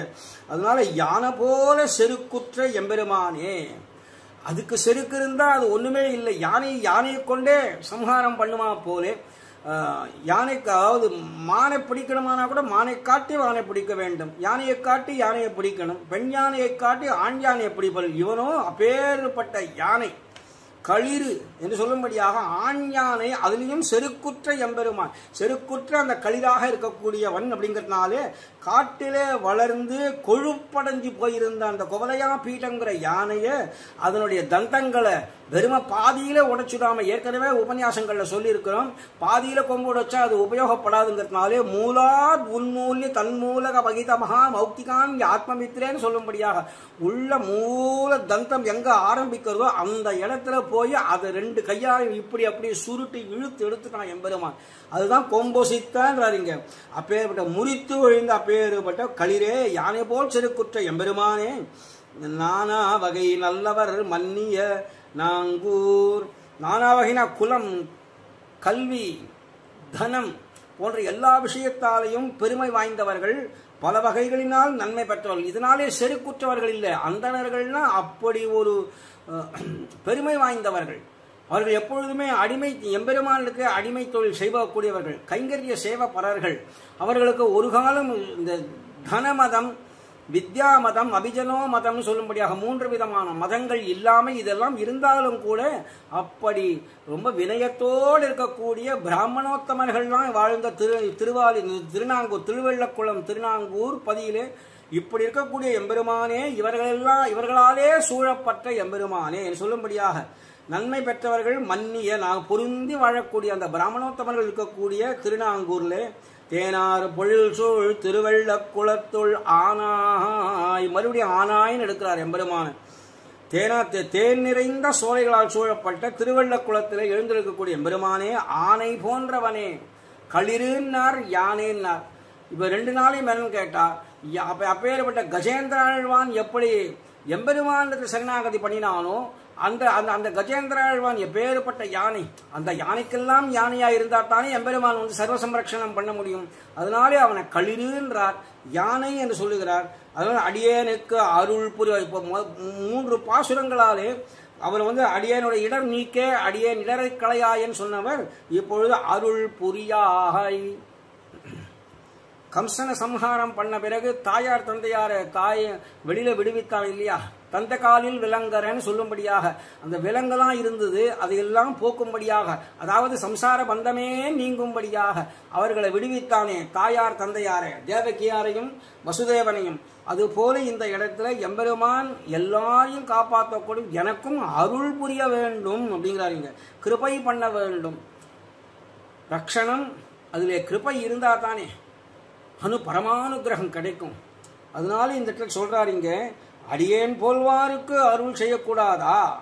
குலத்தாலும் ஞானத்தாலும் அனுஷ்டானத்தாலும் ஆத்ம குணங்களாலும் மற்றும் எல்லாவற்றாலும் விலட்சணமான ஸ்ரீ வைஷ்ணவர்கள் வாழ்கின்ற ஊரிலென்றோ நீ வாழ்கின்றாய் அப்படின்னு கேட்கிறாருங்க. அடியார்கட்கு அருள் புரிவதே தர்மம் அப்படிங்கிற அர்த்தத்தை நீ அவர்கள் பக்கல கேட்டறிந்து அனுஷ்டிக்கலாகாதா? என்னை காப்பாற்றலாகாதோ? எனக்கு அருள் புரியலாகாதா? இதெல்லாம் கேட்கிறார்.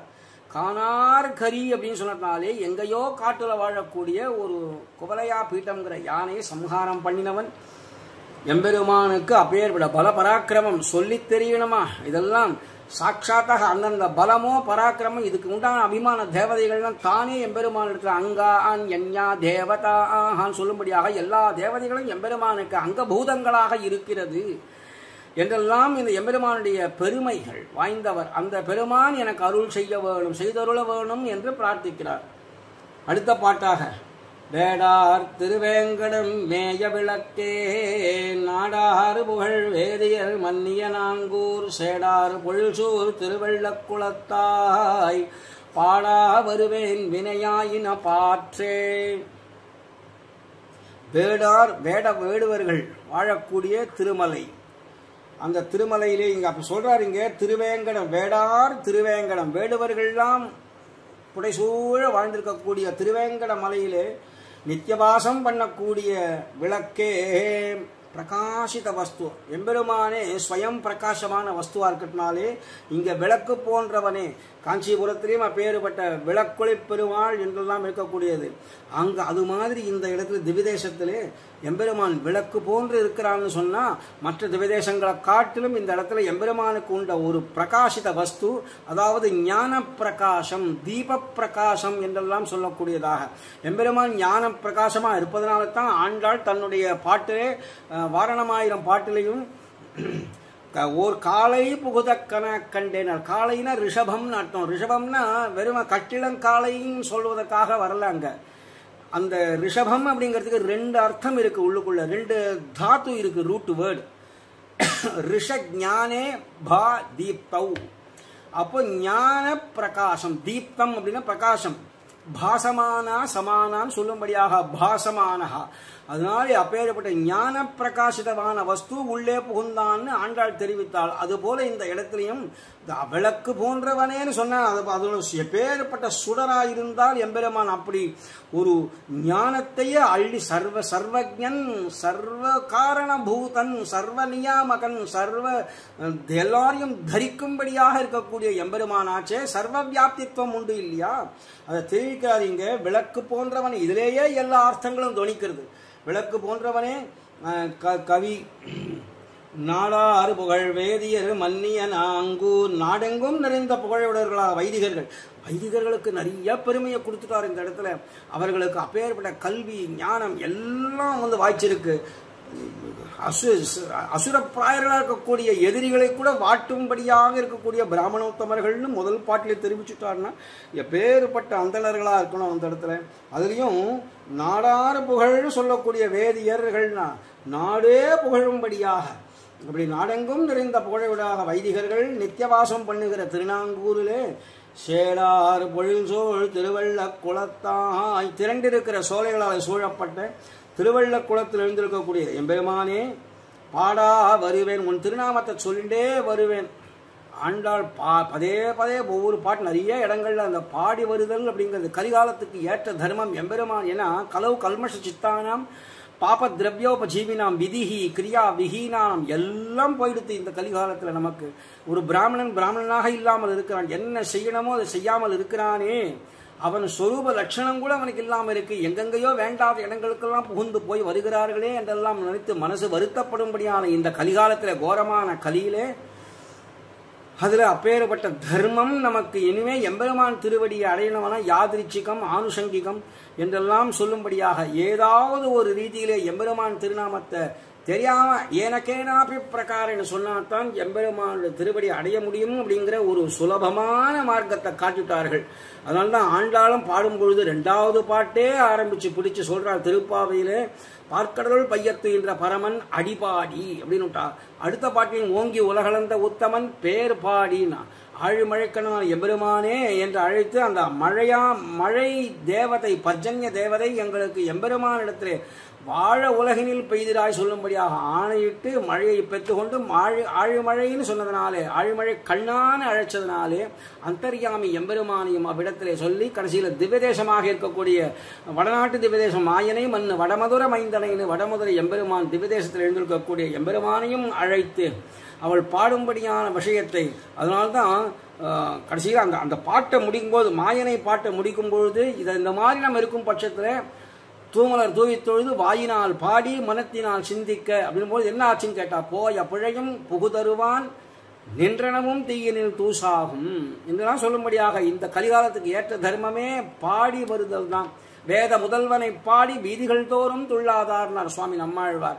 அதன் பிரகாரம் இந்த இடத்துல நான் பாடிக்கொண்டே வருவனே பாடா வருவேன் வினையாயின பாற்று அப்படின்ட்டு உன்னை பாடிக்கொண்டே வந்து அப்பேற்பட்ட வருகின்ற அடியனுடைய என்னென்ன வினைகள்ங்கிறது உண்டோ, அதாவது சொல்லும் பொழுது பாவங்கள் எல்லாம் உள்ளனவை எது உண்டோ அது எல்லாத்தையும் சிதறடிக்க வேணும் என்று கேட்கிறார். பாற்றுதல்னா சிதறடிக்கும்படியா செய்தல். இந்த திவ்யதேசத்தை பத்தி ஏற்கனவே நம்ம பெருமையை சொல்லியிருக்கிறோம். அதனால இது ரொம்ப திருப்பதியில் திருவள்ளக்குளத்துக்கு உண்டானது, ரொம்ப பிரசித்தமானது. வடநாட்டு திருப்பதியிலே வேங்கடமலைக்கு எவ்வளவு சிறப்பு உண்டோ அவ்வளவு சிறப்பு திருவள்ளக்குளத்துக்கும் உண்டு அப்படிங்கிறது எங்க காட்டப்படுறது.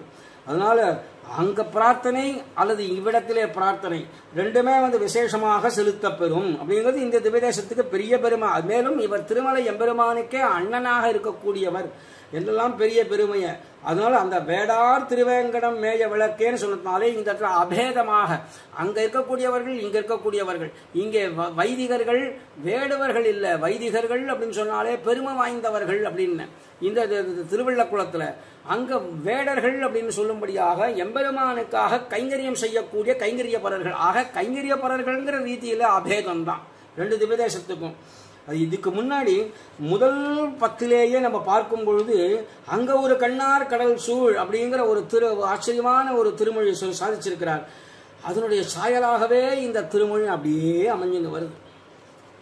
திருமலையை ஒரு நாளும் விட்டு பிரியாம அந்த இடத்துல நித்தியவாசம் பண்ணுபவர்கள் அப்படின்னு திருமலையப்பனுக்கு யார் பரிவாரர்களாக இருக்கிறார்களோ அதுபோல வேடர்களை உகந்து வேடார் திருவேங்கடம் அப்படின்னு விட்டார் அவர்களை. அப்பேறுபட்ட விசேஷனம் உடையதாக இருக்கு. இது திருவேங்கட மலைக்கு தோல் தீண்டியாக இருக்கக்கூடிய திவ்யதேசம், அதனாலே பெருமை பெற்றது அப்படின்னு நம்ம சொல்லிக்கலாம். ஆச்சரியமான விஷயம். அடுத்தபடியாக கல்லால் கடலை அணைகட்டி உகந்தாய் நல்லார் பலர் வேதியர் மன்னிய நாங்கூர் செல்வா திருவள்ளக்குளத்துறைவானை எல்லா இடரும் கெடுமாறு அருளாயே. ராமாவதார விஷயத்தை கிருஷ்ணாவதார விஷயத்தை அனுபவிச்சது போல ராமாவதார விஷயத்தின் சொல்றாரு இங்க. கல்லால் கடலை அணை கட்டி உகந்தாய், ஒரு சேது பந்தனம் பண்ணினானே எம்பெருமான். இது யாருக்காக செஞ்சது அப்படின்னு கேட்டா, தன்னுடைய தேவிகளாக இருக்கக்கூடிய பெரிய பிராட்டியாரே அங்க ராவணன் கொண்டு அபகரிச்சுட்டு போயிட்டவளை மீட்டுக்கொண்டு வந்து பட்டாபிஷேகம் செய்து கொள்ள வேணும்ன்ற பாதிப்பினாலே சேதுபந்தனம் திருத்தினான்னு சொல்லும்படியாக சேதுபந்தனத்தை பண்ணினான். அதாவது இது வடமொழியிலே ஒரு ஸ்லோகத்தாலே சொல்லுவார்கள், ராவணோ அகரத் சீதாம் பந்தனம் து மகோததே. ஒருவன் பண்ணின தப்புக்காக மொத்த விஷயத்தையும் எல்லாரையும் போட்டு தள்ளுமா போலே, எவனாவது ஒருவன் தப்பு பண்ணி அவன் குலமே அழியும்படியாக சொல்லுவார்களே. பண்ணினது என்னவோ ஒருவன் தான் தவறுங்கிறது, மற்றவர்கள் தவறு பண்ணல, இருந்தாலும் இவன் குலமே இப்படித்தானோ என்று சொல்லுவார்கள் இல்லையா. அது போல இந்த இடத்துல ஒரு ராவணன் அபகரிச்சுட்டு போயிட்டான் சீதையை, சமுத்திரத்துக்கே பந்தனம் பண்ணும்படியா ஆயிடுத்தே. அது மாதிரி சேது பந்தனம் அப்படிங்கிறது எம்பெருமான் பண்ணினான். அதனால கல்லால் கடலை அணை கட்டி உகந்தாயினுட்டாருங்க. உகந்ததுன்றது என்ன, தன்னுடைய அடியார்களாக இருக்கக்கூடிய வானர படைகளை கொண்டு வேறுபட்ட ஒரு சேது பந்தனத்தை எம்பெருமான் பண்ணினான். குரங்குகள் மலையை நோக்க குளித்து தாம் புரண்டிட்டோடி என்று சொல்லும்படியாக அவரவர்கள் ஓடி ஓடி ஒவ்வொரு கையிலையும் ஒவ்வொரு தோள்களிலையும் அதிகமான மலைகள், கல்லான மலைகளை எடுத்து எடுத்து போட்டு சேது பந்தனமே பண்ணிட்டு இன்னைக்கும் அது கிடைக்கிறது, காண கிடைக்கிறது, பார்ப்பவர்கள் பார்த்திருக்கிறார்கள். அதனாலே அந்த சேது பந்தனம் அப்படிங்கிறது ஒரு பெரிய பாலம் போட்டாரே, அதை போட்டு உகந்து கைவீசி நடந்து அந்த பாலத்தின் மூலமாக இலங்கையை அடைந்தான் எம்பெருமான். சுவேர பர்வதம் வரைக்கும் சென்றான். அதன் பிறகுதான் அங்கே யுத்தம்லாம் நடந்தது. கல்லால் கடலை அணைகட்டி உகந்தாக அப்படின்னா கண்ட எதையெல்லாம் பார்ப்பார்களோ அதெல்லாம் பெரிய பெரிய கல்லா இருக்கக்கூடியதெல்லாம் எடுத்து கற்களை கொண்டு கடலிலே அப்பேற்பட்ட சேது கட்டி உகந்தவனை மகிழ்ந்து போயிட்டார் எம்பெருமான். ஏன்னா அதுக்கு முன்னாடி தான் சமுத்திரம் சோஷயிஷ்யாமி அப்படின்னு விட்டார். சாபமான சௌமித்ரே, அப்பேற்பட்ட சாபம் விஷம் கலந்த அம்புகளையும் அந்த வில்லையும் கொண்டு வா, என்னுடைய கோதண்டத்தை கொண்டு வா, இப்பேற்பட்ட சமுத்திரம் சோஷயிஷ்யாமி பத்யாமியாந்து புலவங்கமாக என்று சொல்ல முடியாது.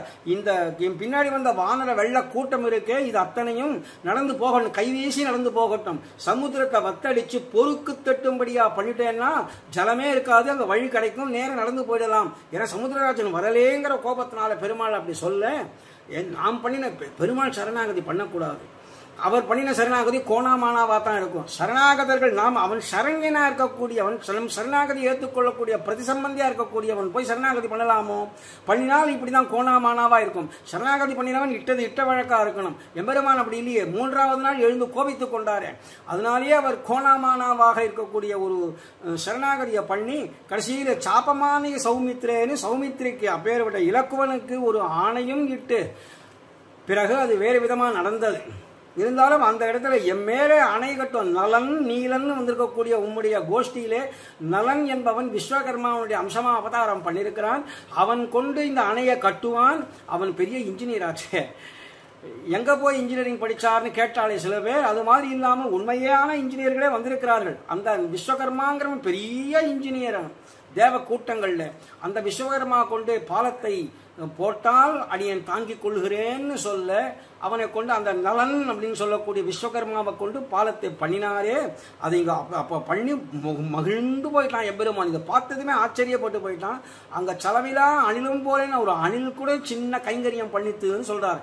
குளித்து தாம் புரண்டிட்டோடி, அதாவது குரங்குகள் மலையை நோக்க குளித்து தாம் புரண்டிட்டோடி என்று சொல்லும்படியாக அங்க சின்ன சலமிலா அணில் கூட ஓடி வந்து கைங்கரியம் பண்ணித்தே. அப்ப அதனாலேயே மகிழ்ந்தான் எம்பெருமான். அதனாலே உகந்தாக அப்படிங்கிறார். அதனாலே நல்லாறு பலர் வேதியர் மன்னிய நாங்கூர் அப்பேருடைய மகிழ்ந்த எம்பெருமானே விலட்சணர்களாக பல வைதிகர்கள் இருக்கக்கூடிய நித்தியவாசம் பண்ணுகின்ற திருநாங்கூரிலே திருவள்ளக்குளத்து உறைவான், திருவள்ளக்குளத்தில் எழுந்தொழி உறைவானேன்னு சொன்னாக்கா சகல இடத்துலையும் சர்வ வியாப்தித்துவமா இருக்கக்கூடிய எம்பெருமான் திருவள்ளக்குளத்தில் அர்ச்சாமூர்த்தியாக இவ்விடத்தில் எழுந்தொழி இருந்து இவன் இங்கே ரட்சணம் பண்ணுகிறான்.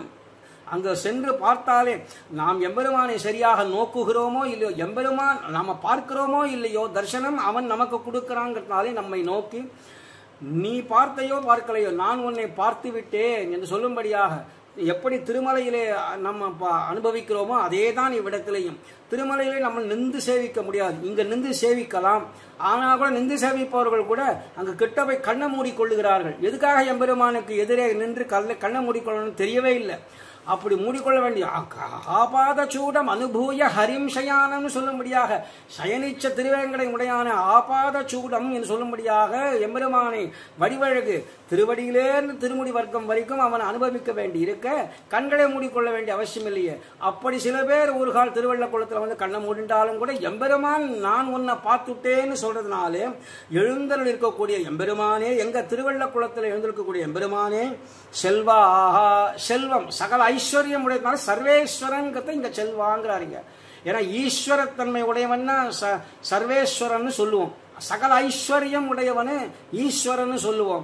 சகல ஐஸ்வர்யம் என்னன்னு கேட்டா அவனே சகல பிரபஞ்சத்தையும் அடக்கி ஆண்டு மறுபடியும் உண்டாய் உலகேழ் முன்னமே உமிழ்ந்து மாயையால் புக்குன்னு சொல்லும்படியாக சகல லோகத்தையும் உண்டு மறுபடியும் உமிழ்ந்து சிருஷ்டி ஸ்திதி சம்ஹாரம் எல்லாத்தையும் பண்ணக்கூடிய அந்த ஈஸ்வரத்தன்மை இருப்பதனாலே சர்வேஸ்வரன் அவனுக்கு பெயர் இருப்பதனாலே இங்க செல்வானா செல்வத்தை உடையவனே செல்வமே. இன்னொரு அர்த்தம், பிராட்டியை அகலகில்லேன் இறையும் என்று அலர்மேல் மங்கை ஒரு மார்பனாக எப்படி திருமலையில இருக்கிறானோ இந்த இடத்துல எம்பெருமான் அப்படி ஒரு செல்வனே செல்வத்தை உடையவனே. செல்வம்னு சொன்னா இந்த இடத்துல மகாலட்சுமி ஸ்ரீஹின்னு அர்த்தத்தை எடுத்துக்கலாம்.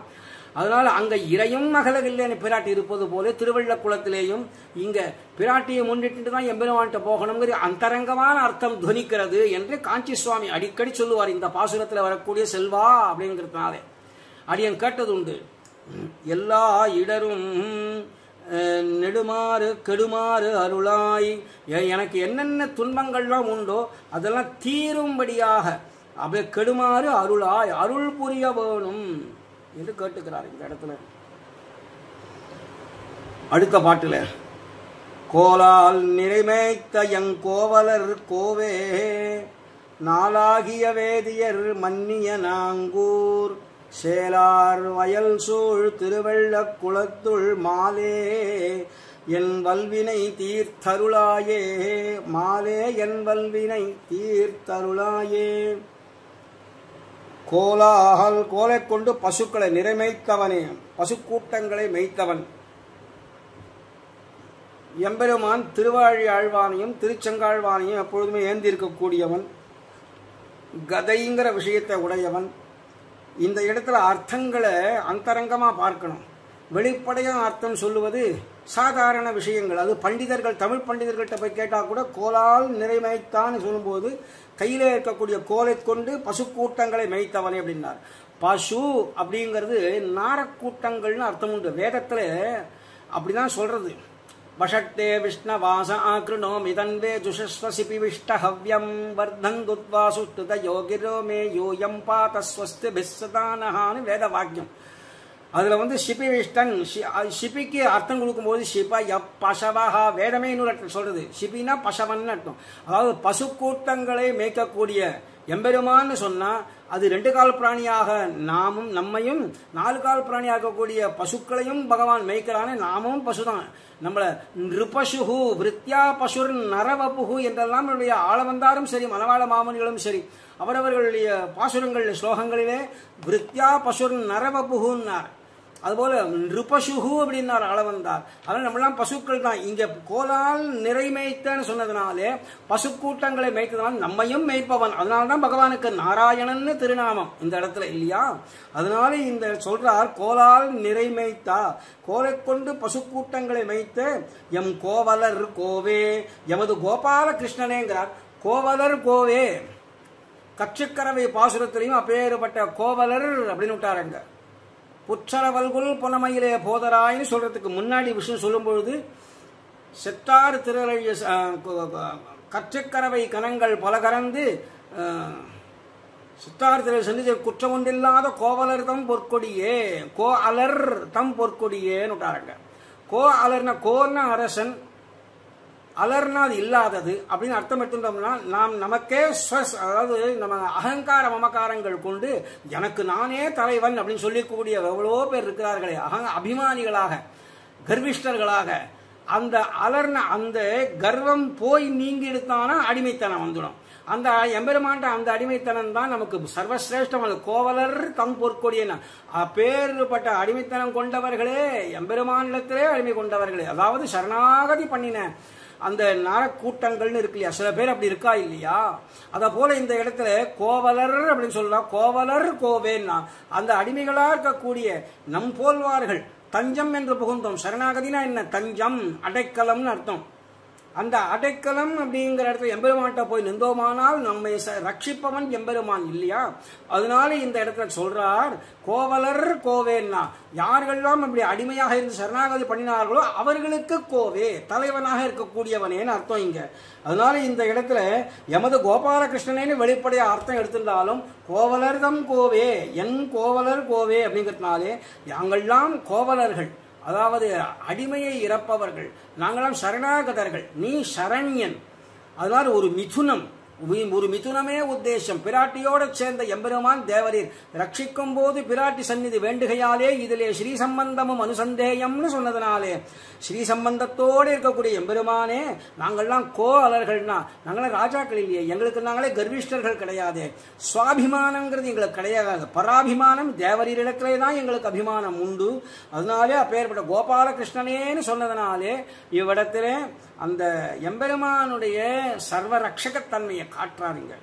அப்படி கோபாலகிருஷ்ணனே நாளாகிய வேதியர் மன்னிய நாங்கூர், 4 வேதங்களையும் கற்றறிந்த சதுர்வேதிகள் என்று சொல்லும்படியாக எல்லா வேதங்களையும் சகல விஷயங்களையும் கற்றறிந்தவர்கள். அதனால 4 வேதம் தாங்கிறது இல்லை, அதுக்கு அந்தரங்கமா இருக்கக்கூடிய 6 அங்கங்களையும் என்னென்ன கலைகள் உண்டோ அத்தனையும் தேர்ந்த வைதிகர்கள் வாழக்கூடிய திருநாங்கூர். அப்படி நித்தியவாசம் செய்யக்கூடிய திருநாங்கூரிலே சேலார் வயல் சூழ் திருவெள்ள குளத்துள், அப்படி சேலார் இந்த மீன்கள்லாம் அப்படி துள்ளி துள்ளி விளையாடும்படியான கழனிகள் உடைய வயல்கள், அந்த கழனிகளால் சூழப்பட்ட திருவெள்ளக்குளம் சுத்தி இன்னைக்கும் அப்படிதான் இருக்கு. அதெல்லாம் போனாக்கா ரொம்ப ஆச்சரியமா இருக்கு. எங்கு பார்த்தாலும் பசுமையாக நெல் திகு திகு திகுன்னு அழகா வளர்ந்துருக்கக்கூடியது.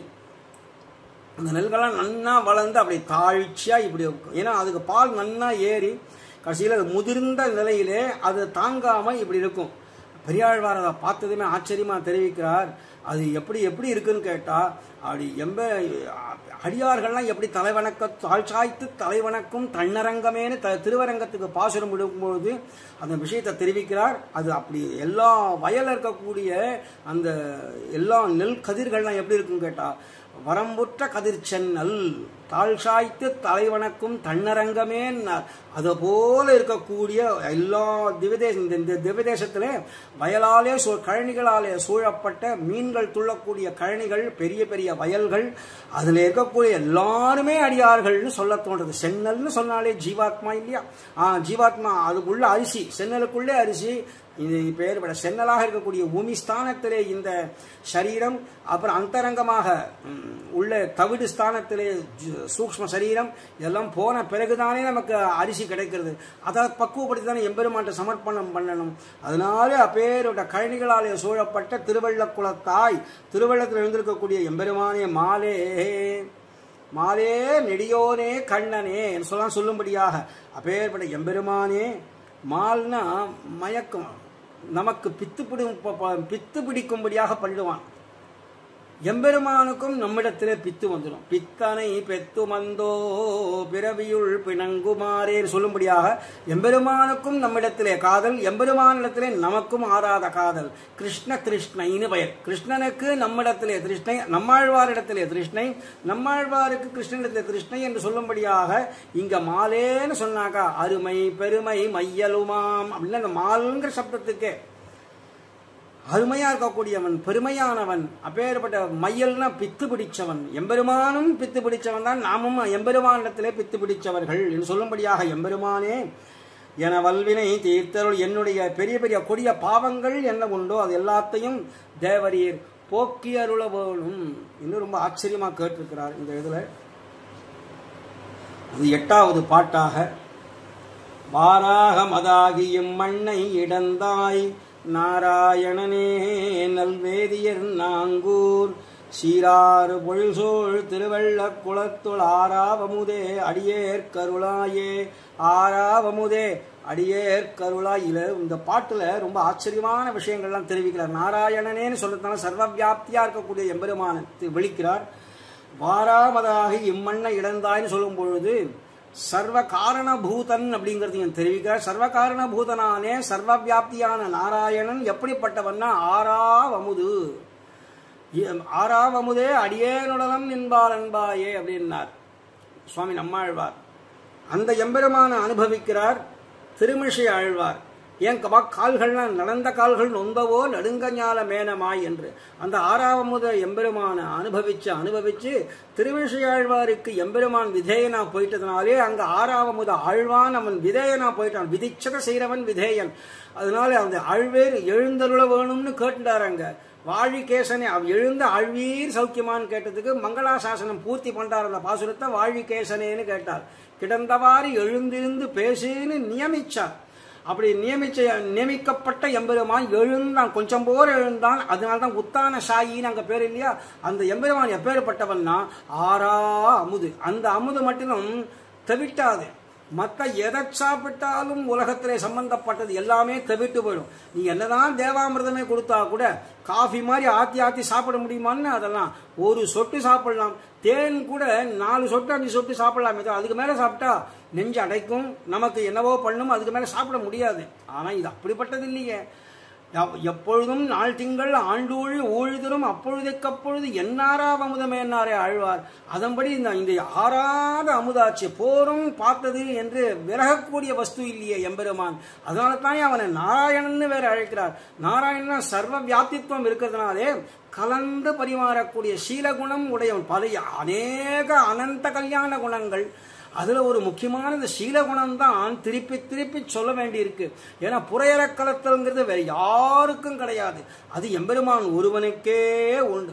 ஒரு கால ராமாயணத்துல குறைச்சலா இருந்தாலும் கூட அது வாஸ்தவத்துல கிருஷ்ணாவதாரத்திலே பதே அவன் எல்லாரோடையும் புறையற கலத்தல். ஒரு ததிபாண்டன் இடத்துல கூட அவன் பகவான் தோத்து போய் அந்த பானைக்குள்ள இருக்கும்படியாக இருப்பானேயானால் எப்படி புறையற கலந்திருக்க வேணும் அவன். அதான் இந்த இடத்துல ரொம்ப ஆறாவமுதேன்னு கூப்பிடுறாரு இங்க. வாராகமதாகி இந்த வராக அவதாரம் எடுத்து அவனை வராகன்னு சொல்லக்கூடாதான் எம்பெருமானை. நம்மாழ்வார் தெரிவிக்கிறார் ஞானப்பிரானை அல்லால் அப்படின்னு விட்டார். ஞானப்பிரான்னு பெயரை கொடுத்துட்டார் திருவிருத்தத்துல.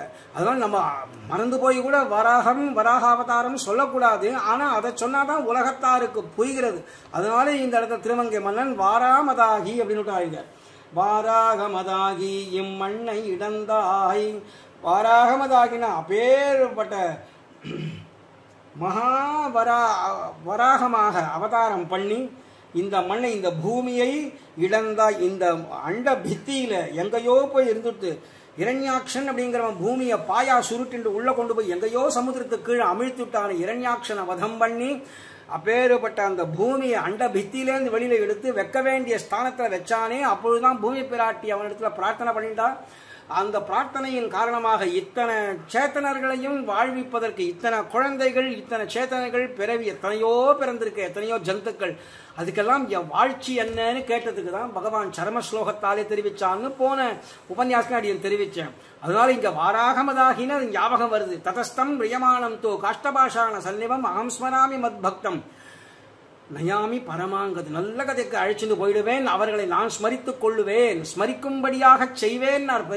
பெரியவாச்சான் பிள்ளை வியாக்கியானம் பண்ணும் பொழுது அகம் ஸ்மராமி மத் பக்தம்ங்கிறதுக்கு ஸ்மராமின்னு ஸ்மாரயாமி அப்படின்னு விட்டாருங்க. அதுபோல இந்த இடத்துல வாராகமதாகி இம்மண் அளந்து வேறுபட்ட எம்பெருமான் என்ன பண்ணா இடம்தான். அப்படியே அண்ட பித்திலேருந்து உள்ளேந்து எடுத்துன்னு எங்க வைக்கணுமோ அங்க ஸ்தாபிச்சான் எம்பெருமான் பூமி பிராட்டியார். அதை தெரிவிக்கிறார். மகா வராக அவதாரமாக திருவவதாரம் பண்ணி இந்த பூமியை அண்ட பித்தியிலேருந்து கொண்டு போய் அப்பேற்பட்ட ஒட்டு விடுத்தவனே நாராயணனே அப்படிங்கிறாங்க. நாராயணன் இப்பதான் அர்த்தம் சொன்னேன். நாராஹா அயனம் நாராயணஹா பகுப்ரீஹி சமாசம். நாராயணாம் அயனம் நாராயணஹா தத்புருஷ சமாசம் என்கிறதுனாலே 2 விதமான அர்த்தம். நார கூட்டங்களுக்குள்ளே எம்பெருமான் இருக்கிறான்னா சௌலபியத்துவம். நாராயணாம் அயனம் சொன்னா எம்பெருமானுக்கு நம்ம கொண்டு போய் அப்படியே எல்லாரும் லயம் அடைஞ்சிட்டோன்னு சொல்லும் பொழுது எம்பெருமான் எல்லாரையும் வயிற்றை அடக்கி ரட்சணம் பண்ணுகிறாங்கிறதுனாலே பகவான் சரீரமாக இருந்து கொண்டு நம்ம எல்லாரையும் சரீரியாக ஆக்கி உள்ள வச்சிருக்கிறானே அது பரத்துவம். ஆக பரத்துவம் சௌலபியத்துவம் நாராயண பதத்துல ஒரே சந்தர்ப்பத்துல கிடைக்கிறது. நாராகா அயனம்னு சொன்னதுனாலே நார கூட்டங்களை சரீரமாக கொண்டு எம்பெருமான் உள்ளே இருக்கிறான்னு சொன்னா சௌலபியமா அந்தர்யாமியா வந்துட்டானே. இங்க வந்ததோட மட்டும் இல்லாம இந்த இடத்தை விட்டு நன்னா பிடிச்சு போயிடுச்சுன்னா அழ்வார்கிறதையும் அப்படி பிடிச்சதுனாலே பேரே உரைகின்ற பிரான் என்று பேரேன் என்று என் நெஞ்சு நிறைய பேரேன் இந்த இடத்தை விட்டு பெயர்ந்து போக மாட்டேன் என்று பேரேன் என்று என் நெஞ்சு நிறைய புகுந்தான் என்று சொல்லும்படியாக அப்பேற்பட்ட எம்பெருமான ஆறாவமுதனே அடங்க பிடித்தேன்னு பிடிக்கும்படியாக அந்த எம்பெருமான் உள்ள வந்து அவனே எழுந்தொழி இருக்கிறான். அப்பேற்பட்ட எம்பெருமான்கிறதுனால தான் நாராயணன் அப்படிங்கிற ஒரு திருநாமத்துக்கு பெருமை பெற்றது. அந்த நாராயணனே நல்வேதியர் நாங்கூர், விலட்சணமான வைதிகர்கள்ல நித்தியவாசம் பண்ணக்கூடிய வாழ்கின்ற திருநாங்கூர் திருப்பதியிலே எழுந்திருக்கக்கூடிய அப்பேற்பட்ட திருவள்ளக்குளம் சீராறு பொழில் சூழ் திருவள்ளக்குளத்துள் சிறந்த சோலைகளாலே வயல்களாலே சூழப்பெற்றது போல சோலைகள் சூழ்ந்த அப்படியே இருக்கு இன்றைக்கு காட்சி. சிறந்த சோலைகளாலே சூழ்ந்த திருவள்ளக்குளத்துள் ஆறாவமுதே ஒரு நாளும் திருப்தி பெற பார்த்தாச்சு போரும். அந்த எம்பெருமான பார்த்து நீங்கிடலாம் என்று சொல்ல முடியாது. தடிப்பயல்களாயிருந்தால் நீங்கிடலாம். திருவரங்கத்தை எம்பெருமான சேவிக்க போ குலசேகர ஆழ்வார் என்ன பண்றதுன்னு தெரியல, அப்படியே காலாழும் நெஞ்சழியும் கண் சூழலும் சொல்லும்படியாக எம்பெருமானை அனுபவிக்கும் பொழுதே கீழே விழுந்துடுவாரோன்னு பயக்கத்தினால்தான் அங்கே ரெண்டு துவயானுசந்தானமாக ரெண்டு தூண்கள் இருக்கு. அதை சொல்றாரு, மாயோனை மனத்தூணே பத்தி நின்று என் வாயார வெண்ணுகளோ வாழ்த்தினாளேன்னு சொன்னாரே. அந்த மனத்தூண் அப்படிங்கிறது நம் போல்வாருக்கு உபயோகமா? தடிப்பயலாட்டம் போறோம், வெறுமை ஏதோ தரிசனம் ஆச்சா ஆச்சு என்று சொல்லி பின்வாங்கிடுறோம். வரும்பொழுதும் தடிப்பயலாட்டம் வந்துடுறோம். அந்த எம்பெருமானை அனுபவிக்கிறவர்கள்னா அனுபவிக்க தோன்றும். உடையவர் காண்பிச்சார், அந்த தனுர்தாசர் பார்த்தார். அதை பிள்ளை உறங்காவல்லிதாசர் காண்பிப்பவர் ஆச்சாரியன். காண்பிப்பவர் காண்பித்தால் பார்க்கவர் கேடா? ரொம்ப பேர் அந்த எம்பெருமான் அப்புறம் அவனை விட்டு நீங்கவே இல்லை அப்படின்றாரு. என் அமுதனை கண்ட கண்கள் மற்றொன்றினை காணாவே என்று சொல்லும்படியாக அப்படியே நின்றுட்டார் அந்த பிள்ளை உறங்காவல்லிதாசர். காட்டினவர் மகதாச்சாரியர், இந்த யுக புருஷர், அவர் காட்டினது. அது மாதிரி இந்த இடத்துல காட்டக்கூடிய எம்பெருமான் சதா சர்வ காலமும் ஆறாவ அமுதுதான். அதை பற்றி நீங்களாம்னு இருக்கவே முடியாது, அங்க அப்படியே இருக்கான். அதே போலதான் இந்த நாங்கூர் திருப்பதியை தாண்டி கொஞ்சம் தூரம் அப்படியே போய் போனோம்னாக்கா கும்பகோணம்லாம் தாண்டி போகும்பொழுது நாகூர் திருப்பதி அங்க வருதே. அப்பேற்பட்ட அந்த அழகியான் அப்படின்னு அடாடாடாடா அந்த எம்பெருமானை பார்த்துட்டு திரும்பி வரணும்னு தோணவே தோணாது. அந்த அழகியான் எம்பெருமான் எப்பேற்பட்டவன். அதுபோல இந்த இடத்துல எம்பெருமான ஆறாவமுதே அப்படின்னு அழைக்கிறார். அவருக்கு ஆழ்வாருக்கு அப்படி, ஏன்னா அந்த திவ்யதேசத்திலே தான் குமுதவல்லி நாச்சியார் கொடுத்த எம்பெருமான் அப்படின்னு இருப்பதனாலே அந்த எம்பெருமான் குமுதவல்லி நாச்சியாரும் வைஷ்ணவ லட்சணம் தோன்றும்படியாக இவரை வைஷ்ணவத்திலே இருக்கும்படியாக செய்தவளா இருப்பதனாலே எம்பெருமானை பார்த்து அனுபவிக்கிறார். இவரல்லவோ ரட்சணம் பண்ணக்கூடியவர், இவரல்லவோ நமக்கு ஆறா தவிட்டாத அமுது அப்படிங்கிறதுனால ஆறாவமுதே அடியேற்க அருளா. இந்த இடத்துல எனக்கு கிருபை பண்ண வேணும்னு சொன்னாரே தவிர இந்த இடத்துல அவருக்கு ஏதோ சில கஷ்டங்கள் துன்பங்கள் இருந்ததுன்னு சொல்லலை இந்த இடத்துல. ஏன்னா எப்பொழுது ஆறாவமுதாயிட்டான்னு ஆறாவமுதுன்னு அனுபவிச்சுட்டாரோ அந்த க்ஷணமே எல்லாம் நீங்கித்து. அதனால அடியேற்கு அருளாய் கிருபை செய்தருள வேணும் என்று கேட்கிறார். பூவார் திருமாமகள் புல்கிய மார்பா நாவார் புகழ் வேதியர் மன்னிய நாங்கூர் தேவா திருவள்ளக்குளத்துளரைவானே ஆவா அடியான் இவன் என்றருளாயே. ஆஹா அடியான் இவன் நம்ம சேர்ந்தவன் அப்படின்னு புரிஞ்சுண்டு என்ன நீ சேர்த்துண்டாதான் உண்டு. இவன் அப்படின்னு சொல்லி இவன் நம்ம சேர்ந்தவன் அப்படின்னு அந்த கடைசி வாக்கியத்தினாலே நமக்கு ஆளவந்தாருடைய ஞாபகம் வருது இந்த இடத்துல. அவர் கடைசியில பூர்த்தி பண்ணும் பொழுது ஸ்தோத்திர ரத்னத்தை நான் தான் எப்படியோ இருந்துட்டேன் சுவாமி, இந்த உலகத்துல லௌகீக விஷயமான ஒரு ஏதோ ஒரு சிற்றரசன் போல இருந்து இந்த ஒன்ன மறந்தேனே எம்பெருமானே, அப்ப வந்தான் பாத்தியா இப்ப மட்டும் அப்படின்னு என்ன நோக்கக்கூடாது. எப்படி என்னுடைய பாட்டனார் சாட்சாத் நாதமுனிகள் இருக்கிறாரே அவரை பார்த்து அவருடைய பேரனோடான்னு நீ அந்த அங்கீகாரம் பண்ணாலொழிய அடியனுக்கு ஏது கதின்னு சொல்லி பூர்த்தி பண்றார். அகிருத்ரிமத் சரணாரவிந்த பிரேம பிரகர்ஷாவதி ஆத்மவந்தம் பிதாமகம் நாதமுனிம் விலோக்கிய பிரசீத மத் விருத்திம் அச்சிந்தையித்வா. என் விருத்தியை மறந்துடு, நான் பண்ணினது தப்பு தான், எங்கெங்கயோ இருந்துட்டேன், ஒன்னு அனுபவிக்க முடியாதபடி மனக்காலம்பிகள் கொண்டு காட்டின பிறகல்லவோ உங்கள்கிட்ட வந்து வரும்படியா இருக்கு. எப்பேற்பட்ட அடியேன் நான் ஒரு புறம்போக்கியாக போய்விட்டேனே என்றெல்லாம் தாபப்பட்டு அவன் சொல்றார். பிதாமகம் நாதமுனிம் விலோக்கிய, அந்த நாதமுனியுடைய பேரலான அவரை பார்த்து அவருடைய பேரனோ நீ என்று என்ன நீ கடாட்சம் பண்ணினாலொழிய எனக்கு வேற கதி இல்லை. அப்போ சொல்றார் அந்த இடத்துல விருத்திம் அச்சிந்தையித்வா அப்படின்னா என்னுடைய விருத்தி என்ன உண்டோ அதை மறந்துடும். இனிமேல் நான் உன்னுடைய அடியேன் அப்படின்னு புறப்பட்டு வந்தாரே இல்லையா, அந்த பாட்டனாருடைய சம்பந்தம் பெற்று அவனுடைய பேரனோனார். அதுபோல இங்க திருமங்கை மன்னன் தெரிவிக்கிறார், இவன் என்னுடைய அடியான் நீ சம்பந்தம் கொண்டு நீ என்னை நோக்கினாத்தான் எனக்கு அப்பேறுபட்ட சம்பந்தம், அந்த வாழ்ச்சி. இல்லைன்னா நான் எங்கேருந்து வாழ்வது? நீ ரட்சணம் பண்றது அப்படிங்கிறது சர்வசாதாரணமா எல்லாருக்கும் பண்றது போல இல்லையே அடியேன். சதுஷ்கவியாக இருக்கக்கூடியவன், உனக்கே உன்னை தவிர வேற யாரும் பாடக்கூடியவன் இல்லையே. அதாவது எம்பெருமானே என்ன நீ இந்த இடத்துல முதல் வாக்கியத்தாலையும் பூவார் திருமாமகள் புல்கிய மார்பா அப்படிங்கிறதுனாலே அங்க அகலகில்லேன் இறையும் என்று அலர்மேல் மங்கை உரை மார்பா அப்படின்னு நம்மாழ்வார் தெரிவிச்சது. அப்படியே இந்த இடத்துல திருமாமகளை பிராட்டியார முன்னிட்டு தான் எம்பெருமான் திருவடியை பத்தி கொள்ள வேணும். அதனால அடிக்கீழ் அமர்ந்து புகுந்தேனே நம்மாழ்வார். இந்த இடத்துல இந்த இவர் சொல்லும் பொழுது அப்பேரோட பூவார் திருமாமகள் புல்கிய மார்பா, அவளை உன்னுடைய மார்பிலே வக்ஷஸ்தலத்திலே கொண்ட எம்பெருமானேங்கிறாருங்க. தாமரை பூவில பொருந்தி வாசம் பண்ணக்கூடிய பெரிய பிராட்டியாரை புணர்ந்த திருமார்பை உடையவனே. அவள் அப்படி எழுந்தருள் இருந்து எம்பெருமான் கடாட்சம் பண்றதுக்கு முன்னாடி பெரிய பிராட்டியாருடைய கடாட்சம் இருந்தால் எம்பெருமான் நம்முடைய பாவங்களை எல்லாம் தானே போக்கிறடி பொறுத்தேன்னு சொல்லிடுவான். நம்ம பாவங்கள் பூரா போயிடும். அது பிராட்டிக்காக. அந்த பிராட்டி அதனாலே எம்பெருமான் போகும் இடமெல்லாம் அடியேனும் இருக்க வேண்டியதுங்கிறதுனாலே இறையும் அகலகில்லேன்னு அதர்மேல் மங்கை உரை மார்பனாக திருவேங்கடத்திலே அதுபோல திருவள்ளக்குளத்திலே சொல்றாரு இங்க பூவார் திருமாமகள் புல்கிய மார்பா அப்படிங்கிறதுனாலே பெரிய பிராட்டியாரை புணர்ந்த அப்பேறுபட்ட திருமார்பை விஷால பக்ஷஸ்தலத்தை உடையவனே.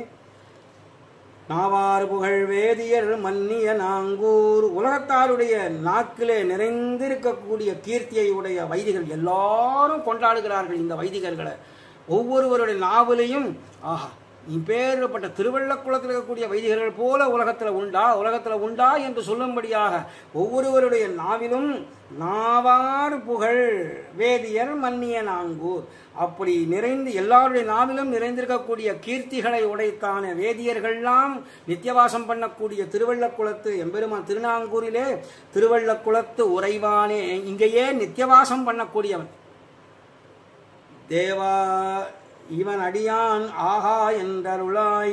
பெருமானே இந்த அடியவன் ஐயோ இவன் நம் சம்சாரத்தில் நோவுபடுகிறானே, இவன் என்ன சேர்ந்தவன் இல்லையா என்று திருவுள்ளம் இறங்கி அருள வேணும் என்று கேட்கிற. ஹா ஹா அப்படிங்கிற வடமொழி சொல்லுதான் இங்க ஆவான்னு ஆச்சுங்க. அதனால இந்த வடமொழி அவயவங்கள் ரெண்டு சேர்ந்து ஆஹாங்கிறது ஆவா அப்படின்னு ஆயிடுச்சுங்க. ஆவா அடியான் இவன் என்று அருளாயே அப்படின்னாரு. அழ்வீர் ஐயையோ நீரா சம்சாரத்திலே கிடப்பது, இப்படி வருத்தப்படுவது வேண்டவே வேண்டாம். கவலைப்பட எனக்கு வயிற்றெறிந்து எம்பெருமானுக்கு நோவுப்படுறான். அதாவது எம்பெருமானுக்கு இப்பொழுது வயிற்றெரிச்சல் என்னன்னா அடியேன என்னை சேர்ந்தவன் இந்த அடியான் இவன் போய் இப்படி நோவுப்படும்படியா இருக்கிறானே, நான் நோக்காததல்லவோ என்னுடைய தோஷம் என்று எம்பெருமானுக்கு ஒரே தோஷங்கிறதே கிடையாது. ஆனா இது மாதிரியான சில தோஷங்கள் உண்டுன்னாருங்க. ராமாயணத்தில் சக்கரவர்த்தி திருமகனை பற்றி சொல்லும்போது அப்படிதான், அவனுக்கு கல்யாண குணங்களும் அதிகமாக உண்டு, தோஷமும் ரெண்டும் உண்டுன்னார். தோஷம் இல்லவே இல்லை, அதனால தோஷங்கிறதுக்கு அது கணக்கு எண்ணற்ற தோஷங்கள் அப்படின்னு சொல்லிடலாம். அதாவது தோஷங்களே இல்லை, அது கணக்கு கிடையாது. அதிகமான குணங்கள் உண்டு, அதனால அதையும் எண்ண முடியாது, இதையும் எண்ண முடியாது. பகவானுக்கு என்ன ஒரே ஒரு தோஷம், ஸ்வதோஷ பரதோஷ வித்து அப்படின்னாருங்க. ஸ்வதோஷம் என்னன்னா அடியார்களை நோக்கும்படியாக கிட்ட இருந்து அவர்களுக்கு அனுகிரகம் பண்ண முடியலையே அப்படிங்கிற ஒரு தாபம் ராமாவதாரத்தில் இருந்தது, அதனால ஸ்வதோஷம். பரதோஷம்னா மற்றவர்களுக்கு என்ன தோஷம் இருக்குன்னு எம்பெருமானுக்கு சர்வசகஜமா தெரியும், ஆனாலும் அதெல்லாம் மறந்துடுவார். எம்பெருமான்கிட்ட போய் போனா அபராதம் சதமப்பி ஆயிரமா லட்சமா எத்தனை பாப்பங்கள் மட்டும் இருந்தாலும் பகவான் அதை கண்டுக்கிறது இல்லையா. என்னன்னாலும் சரணாகதின்னு வந்துட்டோ தோஷோ எத்யபி தஸ்ய சதாமேத தகர்கிதம்னு சொன்னாரே, தோஷம்னு ஒன்று இருந்தா தானே அதை பார்க்கறது, அதை பார்க்காமே இருந்துட்டாக்கா. அதனால சொல்றார் உபகாரம் கதஞ்சிது உபகாரேன கிருத்தேன ஏகேன துஷ்யதி நஸ்மரதி அபகாரானாம் சதமபி ஆத்மபத்தையா. அபகாரம் பெரிய பெரிய தோஷங்கள்லாம் கூட இருந்தா கூட சதம்னு சொன்னார். சதம்னா லட்சித லட்சணையா, 100ன்றது ஆயிரமாய் லட்சமாய் நட்டம். அவ்வளவு பாப்ப மூட்டைகள் நம்மிடத்துல இருக்கு. எம்பெருமானதை போக்கிறவள் பொறுத்தேன்னு சொல்ற க்ஷணத்திலேயே எல்லாமே போய்விடுமே. அப்படிங்கிறதுனாலே பகவான் பயிரெறிஞ்சு ஐயோ இவன் நம்ம அடியானாச்சே, இவனை நம் நோக்கி அருளவில்லையே என்ற ஒரு சின்ன ஸ்வதோஷம் இருக்குமா பெருமாளுக்கு. அதை நான் பார்க்காம இவன் கஜேந்திராழ்வான் கூட்ட பிறகல்லவோ ஓடி வந்தேன், அது இல்லாமையே செஞ்சிருக்கலாமே, அவன் கூடாமையே ஓடி வந்து அவனுக்கு அனுகிரகம் பண்ணியிருக்கலாமே. திரௌபதிக்கு ஆபத்திலே புடவை சுரந்தது திருநாமம், ஆபத்துல சமயத்துல நான் தோடித்து அந்த ஆபத்திலே வராம தடுத்திருக்கலாமேன்னு பகவான் தன்னுடைய சோதிக்கு எழுந்தருளும் பொழுது அந்த கஷ்டத்தோடையே போனான் அப்படின்னு விட்டாருங்க. இன்னும் திரௌபதிக்கு என்ன அனுகிரகம் பண்ணினாலும் அதை வராமையே தடுத்திருக்கலாமே. வருமுன் காத்தல் அப்படிங்கிறது நாம் செய்யவில்லையேன்ற அந்த சின்ன தோஷம் பெருமானுக்கு இருக்கத்தான் இருக்கும். அதுபோல இந்த இடத்துல ஹாஹா ஆவா அடியான் இவன் என்று அருளாயே என்று சொல்லும்படியாக, இவன் நம்ம சேர்ந்தவன் இல்லையா, இவனை நம்ம அனுகிரகம் பண்ண முடியாதபடி இவனை பூமியில வச்சிருக்கிறோமேன்ற ஒரு சின்ன தோஷம் பகவானுக்கு இருக்கிறதுனாலே அருளாயேன்னு கேட்கிறார். எம்பெருமானே நீ அருள் செய்யவில்லை, ஆனால் நான் போகும் இடம்தான் எது அப்படின்னு கேட்கிறாருங்க. கடைசியா நிகமன பாசுரத்தாலே பூர்த்தி பண்ணுகிறார். நல்லன்புடை வேதியர் மன்னிய நாங்கூர் செல்வன் திருவள்ளக்குளத்து உறைவானை கல்லின் மலிதோள் கலியன் சொன்ன மாலை வல்லரென வல்லவர் வானவர் தாமே அப்படின்னாரு. ரொம்ப கடைசியில் இங்கே பூர்த்தி பண்ணும்பொழுது அழகான ஒரு அந்த நிகமன பாசுரத்தில் கடைசியில் சொல்லும் பொழுது பலஸ்ருதியாக வானவர் தாமேனா, வானவர் அப்படிங்கிறது நித்தியசூரிகள் வாழும் இடம். அந்த நித்தியசூரிகள் வாழும் இடத்திலே இவர்கள் போய் ஒரு அந்த திரளிலே ஒரு கோவையாக இருந்து எம்பெருமான் கைங்கரிய வர பிராப்தியை பெற்றுக்கொள்வர்கள்னு அந்தரங்கமாக இந்த வானவர் தாமேங்கிற ஒரே சொல்லால பூர்த்தி பண்றார். நல் அன்புடை வேதியர் மன்னியலாங்கூர், அன்புங்கிறது இங்க பரம பக்திங்க. அந்த அன்புங்கிற சப்தத்தாலே சொல்றாருங்க. நல்ல அன்புடை சிறந்த பக்தி, பரபக்தி, பரஜானம், பரமபக்தி ஓங்கி இருக்கக்கூடிய வைதிகர்கள்லாம் இருக்கக்கூடிய அந்த நித்தியவாசம் பண்ணுகிற திருநாங்கூர்ல திருவள்ளக்குளத்து உறைவான் செல்வனை, அந்த திருவள்ளக்குளத்திலே திவித திருப்பதியில் எழுந்திருக்கக்கூடிய திருமால் விஷயமாக செல்வனை, திருமால் விஷயமாக கல்லின் மலையக்காட்டிலும் மலிதோள் கலியன் சொன்ன மாலை அதிசயித்த வலி உள்ள புஜங்களை உடையவரான திருமங்கையாழ்வார். சிற்றரசனாயிருந்தா கேட்க வேணுமா, அரசன்னு சொன்னாலே பேர்பட்ட பெருமை வாய்ந்தவர். அதனாலே அந்த அதிசயித்த வலி உள்ள புஜங்களை உடையவரான திருமங்கையாழ்வார் சொன்ன மாலை அருளி செய்த இந்த மாலையானது, இந்த சொல் மாலைன்னு சொல்லக்கூடிய இந்த திவ்ய பிரபந்தம், இந்த அவருடைய பெரிய திருமொழி, அதில் யார் வல்லவர் என வல்லவார்தாம், இவர்கள் சமர்த்தர்கள் என்று அனைவராலும் சொல்லும்படியாக ஓதவல்லார்கள். இந்த 10 பாசுரத்தை, இந்த பதிகத்திலே உள்ள இந்த பாசுரத்தை பேறுபட்ட மகான்கள் இதை சொல்லுகிறார்களே அப்படின்னு மற்றவர்கள்லாம் போற்றும்படியாக இருக்கக்கூடிய விஷயங்கள் சொல்லும்படியாக யார் ஓதுகிறார்களோ, யார் இதை தெரிந்து கொண்டு எம்பெருமானுக்கு சரணாகதி பண்ணுகிறார்களோ அவர்கள் வானவர்கள்னு சொல்லி பூர்த்தி பண்றார். இவர்கள் நித்திய சூரிகளோடே சேரப்பெறுவர் அப்படிங்கிறார். நித்திய சூரிகளோட சேர்றதுங்கிறது எம்பெருமான் எப்பொழுது அடியேனுக்கு அருளாயன்னு கேட்கிறாரோ, எப்பொழுது அடியேன் இடரை களையாயன்னு சொல்றாரோ, அவர் இடரெல்லாம் போனதுன்னு என்ன, இருவிதமான வினைகள் உண்டு இல்லையா, பாபம் புண்ணியம்ங்கிறது ரெண்டும் போயாச்சுன்னு சொன்ன ஆச்சரியமாக அப்புறம் ஒண்ணுமே இல்லைன்னு அர்த்தமாகிறது. அப்பதானே சரணாகதிங்கிறதே பலிக்கும். அந்த சரணாகதி விஷயமாக இது திருவள்ளக்குளத்தில் அண்ணான்னு திருமலைக்கு ஒப்ப பெயர்பட்ட திவ்யதேசமான ஆச்சரியமான திருவள்ளக்குளம்ங்கிற அந்த குளத்தினுடைய பெயரையே திவ்யதேசத்தை கொடுத்து திருவள்ளக்குளத்தாயின்னு சொன்னதுனாலே பெருமாளையும் திருவள்ளக்குளம், அதாவது அந்த குளம் நீர் நிரம்பினது, அந்த நீர் எவ்வளவு குளிர்ச்சி பொருந்தியதோ எம்பெருமானும் குளிர்ச்சி பொருந்தி கடாட்சம் செய்யக்கூடியவன் என்று பெருமையாக சாதிச்சிருக்கிறார். இப்பேற்பட்ட திவ்யதேசத்தை அனுபவிக்கும்படியாக அடியேனுக்கு நியமித்த நம்முடைய ஜீயர் சுவாமிக்கு தலையல்லால் கைமாறிலேனேன்னு சொல்லதை தவிர வேற ஒன்றும் தெரியல. அவருடைய தேனே மலரும் திருப்பாதங்களுக்கு பல்லாண்டு காப்பு சாத்தி இதுபோல பல பல விஷயமாக திவ்ய பிரபந்த தாரா என்றும் எப்படி தெரிவிக்கிறோமோ அதுபோல மேற்கொண்டு நிறைய விஷயங்களை அவர் நியமித்து அடியோங்கள் போல்வாரை ஏவி காரியம் கொள்ள வேணும் என்பதாக அடியேன் பிரார்த்தித்து கொண்டு அந்த அவருடைய திருவடி வாரத்திலே சரணாகதி செய்கிறேன், அடியேனை காத்தருள வேணும் இந்த ஜீயர் சுவாமி என்பதாக சொல்லி பூர்த்தி பண்ணி அமைகிறேன். விஜ்ஞாபனம் யதிதமத்யது மாமகீனம் அங்கீகுருஷ்வயதிராஜதயாம் புராஷே அஜ்ஞோயமாத்மகுணலேஷ விவர்த்திஜஸ்த தஸ்மாத் அரண்யசரணோ பவதீதி மத்வா. அடியேன் தாசானுதாசன். பற்பமெனத்திகள் பைங்கழலும் தன் பல்லவமே விரலும் பற்பமென திகழ் பைங்கழலும் தன் பல்லவமே விரலும் பாவனமாகிய பைந்துவராடை பதிந்த மருங்கழகும் பாவனமாகிய பைந்துவராடை பதிந்த மருங்கழகும் முப்புரி நூலோடு முன் கையில் ஏந்திய முக்கோல் தன்னழகும் எப்பொழுதும் யதிராசன் வடிவழகு என் இதயத்துள்ளதால் இல்லை எனக்கெதிர் இல்லை எனக்கெதிர் இல்லை எனக்கெதிரே இல்லை எனக்கெதிர் இல்லை எனக்கெதிர் இல்லை எனக்கெதிரே இல்லை எனக்கெதிரே இல்லை எனக்கெதிரே இல்லை எனக்கெதிரே